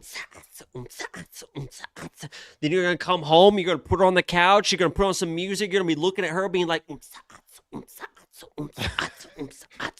then she's going to unzip your pants and hold you and get this condom for you. And you're going to put that on. Make sure it's going over the dick and the balls, just so you know. Stay safe. Yeah, and typically they're pretty loose, right? So there's usually room for other stuff. So back to the fights. Uros Medic, he's going to be my pick. I will say, in a cautionary tale, 92% of people picking Uros and only 8 picking Daniel Rodriguez. A little crazy. Like, I'm going to pick Uros because he is at home. He hits very, very hard, and he is very, very dangerous. But that's kind of where it ends. Like, Daniel Rodriguez, if he's durable, is probably the more technical, just straight boxer. Not kickboxing, but just straight boxer. This is a longer fight. Daniel Rodriguez has proven he could fight for a longer period of time. He just beat Kevin Holland, who's a pretty good fighter himself. Now, Daniel Rodriguez was literally in prison. He was like half training. He came back. Like, there's a lot of weird circumstances here. I get it. But going all in on Uros Medic here is a fucking risk. Like, that is a risk. He gets finished. He's been finished 3 times. So I'm going to pick Uros because I recognize how dangerous he is. I recognize he's going to be the better overall striker in a mostly striking matchup. But if this fight isn't over in the first or the second round, are we going to see Uros Medic for the first time ever cruise through a third, a fourth, a fifth? I doubt it. He's got a knockout in the 3rd round, Angelo. Let's grow up. I said cruise through. Okay? I said through. I'll cruise through your fucking forehead, straight through that fucking runway you got up there now. You're not going to do anything to me that the surgeon didn't do today. I'll put my fucking nuts right on that thing. You won't do a fucking thing, dude. We fought. I beat your ass. There's not a goddamn thing you can do. Who do you think wins this fight? Where's that fucking hammer? Where'd that fucking hammer go? Where'd that fucking hammer go? It is nice when you can fucking say stuff like that, and it is halfway true. You know? Like, honestly, like I what am I supposed to do? You know? It is funny because I talk like that to Josh too, and Josh like kind of laughs it off, but then sometimes he'll bow up and it's like, all right, relax, calm down. Who? That little dude that fought a while ago. Oh, you didn't want to name drop? Oh, I thought you were doing your whole what the hell's his name thing. No, I figured you wanted to. Oh, I have a friend that was on Joe Rogan. Go ahead and say it. Thompson. Ooh, Justin. Ooh. Who do you think wins this fight? Thompson with no H. No right? P. No P. No H, no P. There is a H. No H. Yeah, there's an H. No, there's an H. No P. Correct. Who do you think wins this fight? Guy sounds like a fucking weirdo. Yeah, I'm going Udo. I mean, it should just be a speed issue. I was big on Udos against Jeff Neal. I think that was one of the last lock of the weeks or something like that. And, it was just a speed issue there. I understand Udos has been chinned. Like I said earlier in the breakdown when we watched where we were breaking down Gilbert Urbina. What did you just call me? Gilbert Urbina. What? Bina. Bean. I mean, Angelo said him. He's been dropped before, but I just don't know if D-Rod's really that guy. I don't know. He's just fucking. I mean, you want to talk about? I mean, this guy, 40 years old at heavyweight and light heavyweight is a little bit different. I mean, this guy's at. I mean, it says light heavyweight there, but this is a 175. Like 39 years old at 170 is probably like 45 at heavyweight and stuff like that. I just don't. I mean. He catch them, but it should just be a speed issue. Udos is fucking fast as shit. He's fast. He's dangerous. He can do all the things. Listen, I picked him as well. He should win. I agree. I'm surprised how many people are on his side, considering we've seen him finished multiple times over. We've seen it with our eyes. So it's not like he's this nuts durable guy. So that's what makes me a little like durability is a mindset. No, that's not true. No, you couldn't finish me. I literally did. Yeah, 150 pounds and 20 years of experience. I was fucking walking forward to the final bell. You got submitted many times. I don't remember that. We didn't even finish the rounds because there was no point anymore. I was very tired. We're just like, all right, we're done here. You were late. I had 368 pounds on top of me. Yeah, I'm going to fucking tap to save my life. Yeah. I'm glad that's not even like that's not even a choke where it's like, okay, if he lets the choke go, I know I'm going to be fine. Tapping the pressure like if I tap and you don't get off right then, I could collapse. I mean, I could have my whole spine collapse, my lungs collapse. You just admitted you tapped to pressure, and that's far more embarrassing. I tapped to you. 99% of the people in this chat, if you laid on top of them, would be tapping quicker than I did, and the 1% that wouldn't tap would be fucking dead. Okay. Reel it in. Jacob and I both on the Uros Medic side. I haven't checked the premium today to see what bets are there. There might be bets for this fight, and if there's not, great. We got bets for other fights. And you know why that's important? Because we've been crushing the bets. We've been absolutely smoking the bets lately. So if you want to check out what we got going on, go to WeWantPicks.com. Full suite of picks, bets, tools. It is a very well-built, robust website with everything you could ever want or need. Who's in a suit? In a full suit of pets and picks? No, it's a suite, a collection. I know. I always say suite, and you always say I'm wrong. No, it's a bedroom suite. Happened. No, it's a bedroom set. WeWantPicks.com. Suite. Click become a member. Angelo fights like Goliath. That's probably a good comparison. You had my back at one point and were like, didn't know what to do. It's very weird. That's not true. I was being kind and gentle. No, I was fucking rip your little squeeze head off. A little baby. Pop that thing off that little tiny neck of yours. You're like, oh, you're actually doing pretty good. You're getting your knees involved. You're doing Sounds like I'm well. a pretty nice guy, complimenting being a good dude. You're welcome. See, I mean, your voice was trembling when you were saying that, I noticed. Yeah, no, absolutely. I certainly was terrified. Guys, support the people who support us. If you want to learn how to train, go to jiu-jitsu gym. If you're wrestling, if you have a kid who wrestles, if you just want comfortable clothing, but you want to be real high-end and from a martial arts clothing company, go to Hayabusa. It's expensive. It is not cheap, but it is unbelievably high-quality stuff. I wore Hayabusa shorts when I beat the brakes off of Jacob in that video, so go ahead and check that out. If you use promo code WWP, you will get 10% off, and you're going to want 10% off because the shit's not cheap, but it is incredibly well-made, high-quality gear. Check them out. They support us, so we should support them. If you want to send mail for the next vlog, we got a couple of weeks. UFC 330 is around the corner. Send it to We Want Picks. Send your babies so Angelo can eat them. We Want Picks, P.O. Box 406. I can't wait to put that on the gram. Jesus, man. That might... We're looking for something to really catapult us to the next level as far as like going. That might be our viral moment. Dude, MMA YouTuber eats children's feet. Dude, everybody know you. No. People do that to fucking babies all the time. Every movie, every TV show, everything ever. Like that is a fucking normal. I've never seen anybody walk up to a baby. First of all, I haven't done it. To be clear, I don't like babies, so I'm not interacting with people's babies.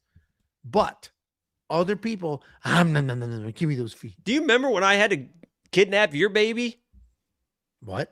I told Minty about that the other day. That was like I had a meeting. I've never held a baby in my life. I get a text from Angelo, or no, a phone call or something.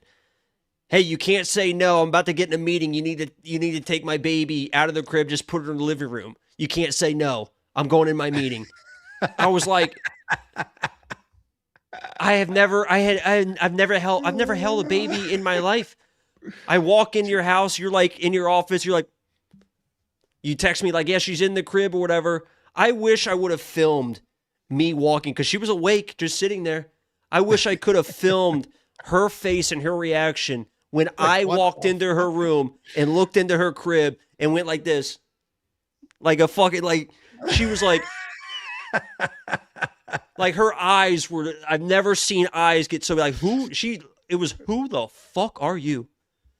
Was the look she gave me. And I fucking picked her up like this, like, oh my God, walked her through the hallway, put her in the living room. And I just sat there and she just kept looking at me like, who the fuck are you the whole time for like a half hour? I'm just sitting there while you're on a goddamn, just the whole time looking at me like, who the fuck are you? And I was like, please don't fucking die right now. Whatever you do. She didn't scream. It worked. No, she just fucking, she's never been so confused. That's going to come up in like therapy at some point, I think, years down the road. Where did it all go wrong? I don't know, when this strange guy walked into my room, picked me out of the crib and just sat there and stared at me. Because I didn't even like fucking say anything to her. I just fucking, as long as you're not saying anything, I'm not saying anything. I know how stranger danger goes. I'm fucking just sitting there staring at you. And now she's here, thriving. You see? It all worked out. I think that's where it all went wrong. We got a couple of super chats where we wrap this up. I need dollar bills. $1.99 super chat. Jakey boy, we need a stream this Saturday. I mean, inshallah. He said he'll give it a try. We're hopeful. We'll see.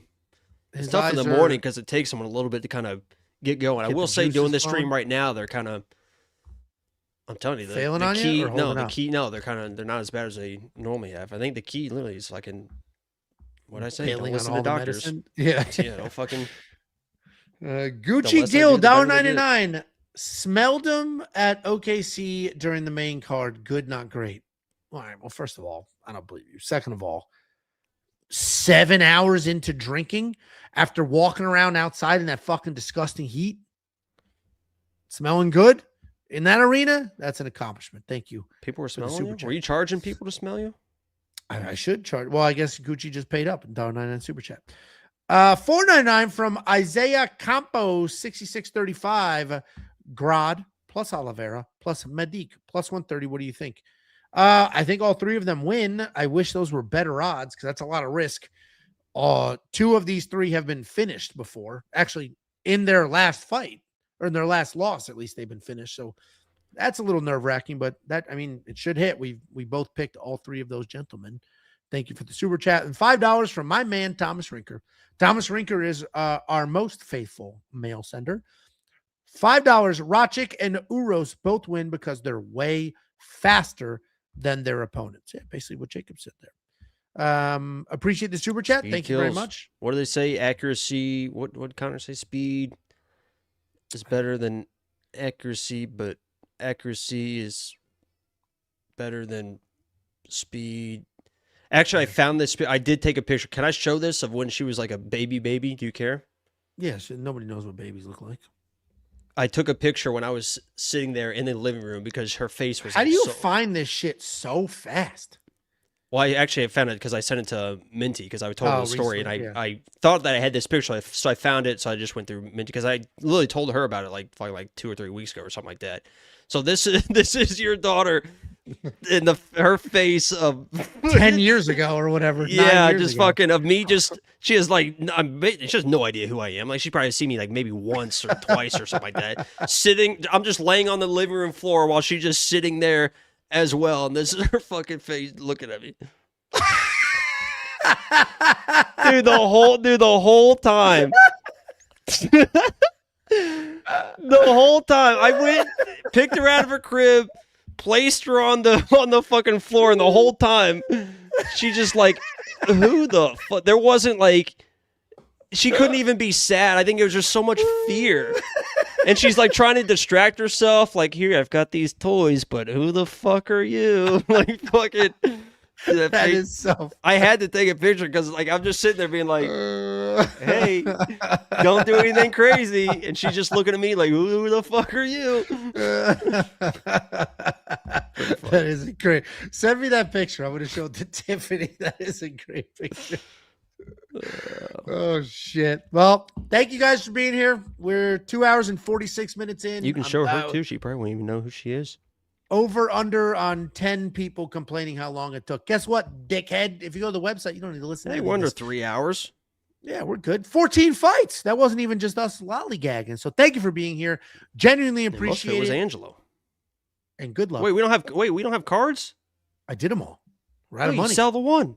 I'm not selling an autograph. Oh my God, the Tabitha Ricci! Come on, guys! If he should type a 5 right now, if he should fucking sell it, and if we get more than 10 5s, you got to sell. It's a fucking Tabitha Ricci, dude. Fuck these people! I've played this game before. I'm gonna sell it, and then we're gonna get the shittiest $3 card of all time. No, it's a fucking Tabitha Ricci. Look, I'll give you this. Fucking look.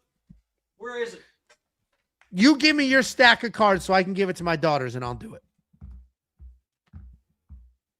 I don't know where it is. I have a Tabitha Ricci signed shirt somewhere. I'll fucking give it to you. I don't give a fuck about the shirt. I like the card. My daughters started collecting cards now, too. What do they want? They're into it. Shut up. $49.99 super chat. From Lolly Flow, joining the video late. Every week I'm up. I want to give back as a thanks for everything. Well, thank you very much. Genuinely appreciate it. What a wildly generous super chat. So thank you, Lolly. Unbelievably appreciated. Thank you. This is a real signature. I'm only taking it off the screen so I can get rid of Jacob here. Who is that? Say hey kid. Hey kid. You know who say hey kid is? Oh, no. I thought. Yo, Lawfully, thank you. Genuinely appreciate it. All right, thanks, you guys. Say genuinely appreciate. I am in so much pain right now. I know. Can you sell it, please, just real quick? It's starting to throb. That's fine. So the quicker you sell it, the quicker we can just be done with this. It's like hot. Should it be hot? Yeah, it means it's infected. It means you're probably going to lose your head. Is it infected? If it's hot, it's infected. Right. I'm going to sell it. Okay, this is what we're going to do. Here we go. Yeah, here we go. You are going to give me a whole ass box. I don't care if they're good or not. I don't care about the box. This is for my kids. I could literally give you boxes and boxes if you want. I don't need anything of value. I bought the girls. I know. I have boxes and boxes of nonsense. Yeah, I literally don't need value. Yeah, I'll take them because I bought the girls I have lots card boxes. They're like very excited. This is like their new favorite thing in the world. And I was going to give them this card. So I'll sell this card. We're going to get $64.71. Oh, you're going to give them that? Oh. You should have said I would have sold that then. I didn't know you were going to give it to them. I said that from the jump. Oh, yeah, you should have sold that. That would have been a good one to give them. women empowerment and a whole 9 yards. Yeah, you shouldn't have done that. Well, we can afford.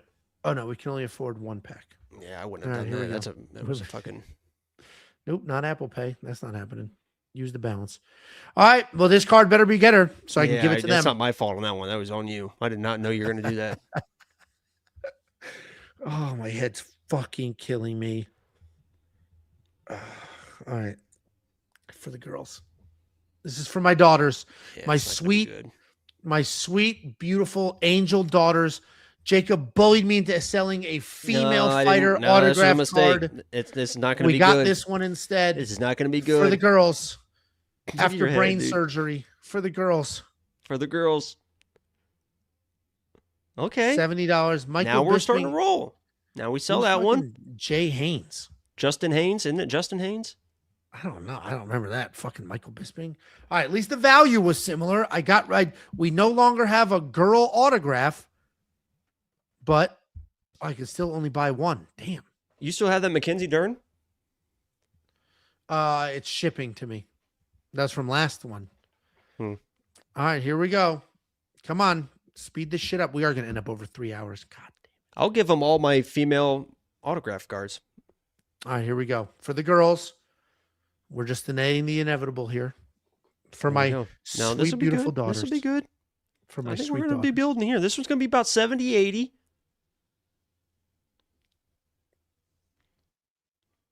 What goes up must come down. Hey, good. There you go. Carol good. Yeah, I traded They're a love that. Tabitha Ricci. Sell that one. We're still rolling here. I traded a Tabitha Ricci autograph card that I was going to give to my beautiful daughters. No, we can still keep going here. And I ended up with this. This is how it goes, dude. I have something good, and you make me rinse, repeat till I got nothing left. Damn it. This is going to be a $35 card. Let's go. My head hurts. I need dinner. Look, I'll show you what I'm going to give him. Well, I'll give him this one.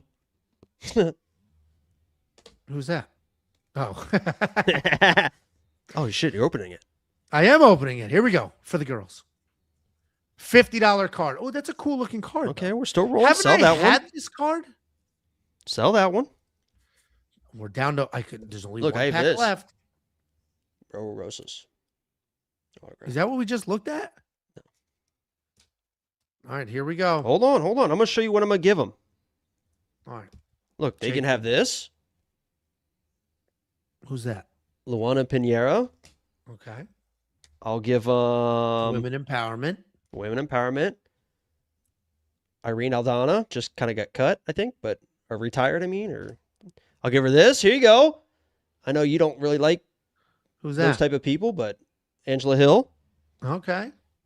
I'll give and this one too. PFL's own Viviana Ruggiero. Okay. All right. So that's what Next we got. Time you come over, you give it to them when you come over. Do you want this one? I don't like talking to your kids. All right, here we go. They opening. They terrorize me. I haven't been over in a long time, but especially the younger one really kind of. The younger one does terrorize because she likes you. That's why she terrorizes you. All right, here we go. Open it up. Here we go. This is it. Here we go. We started with an autographed Tabitha Ricci card, and we are ending with. We're not ending with it.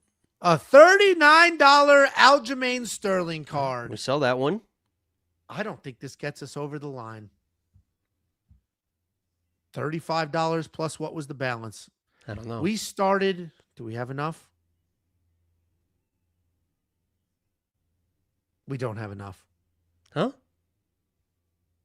I have $56. We don't have enough. All right, get that's X it out for of the screen. today. Just add a little bit more. Just add a little bit more. That's it for today. Come Thank on. you for watching. Week in and week out, Jacob bullies me into giving up good cards, and we end up with nothing. Thank you all for being here. You just turned the Tabitha Ricci card into these 4 women empowerment. We had to break the fourth wall for it to be worth it. Guys, you get a good card.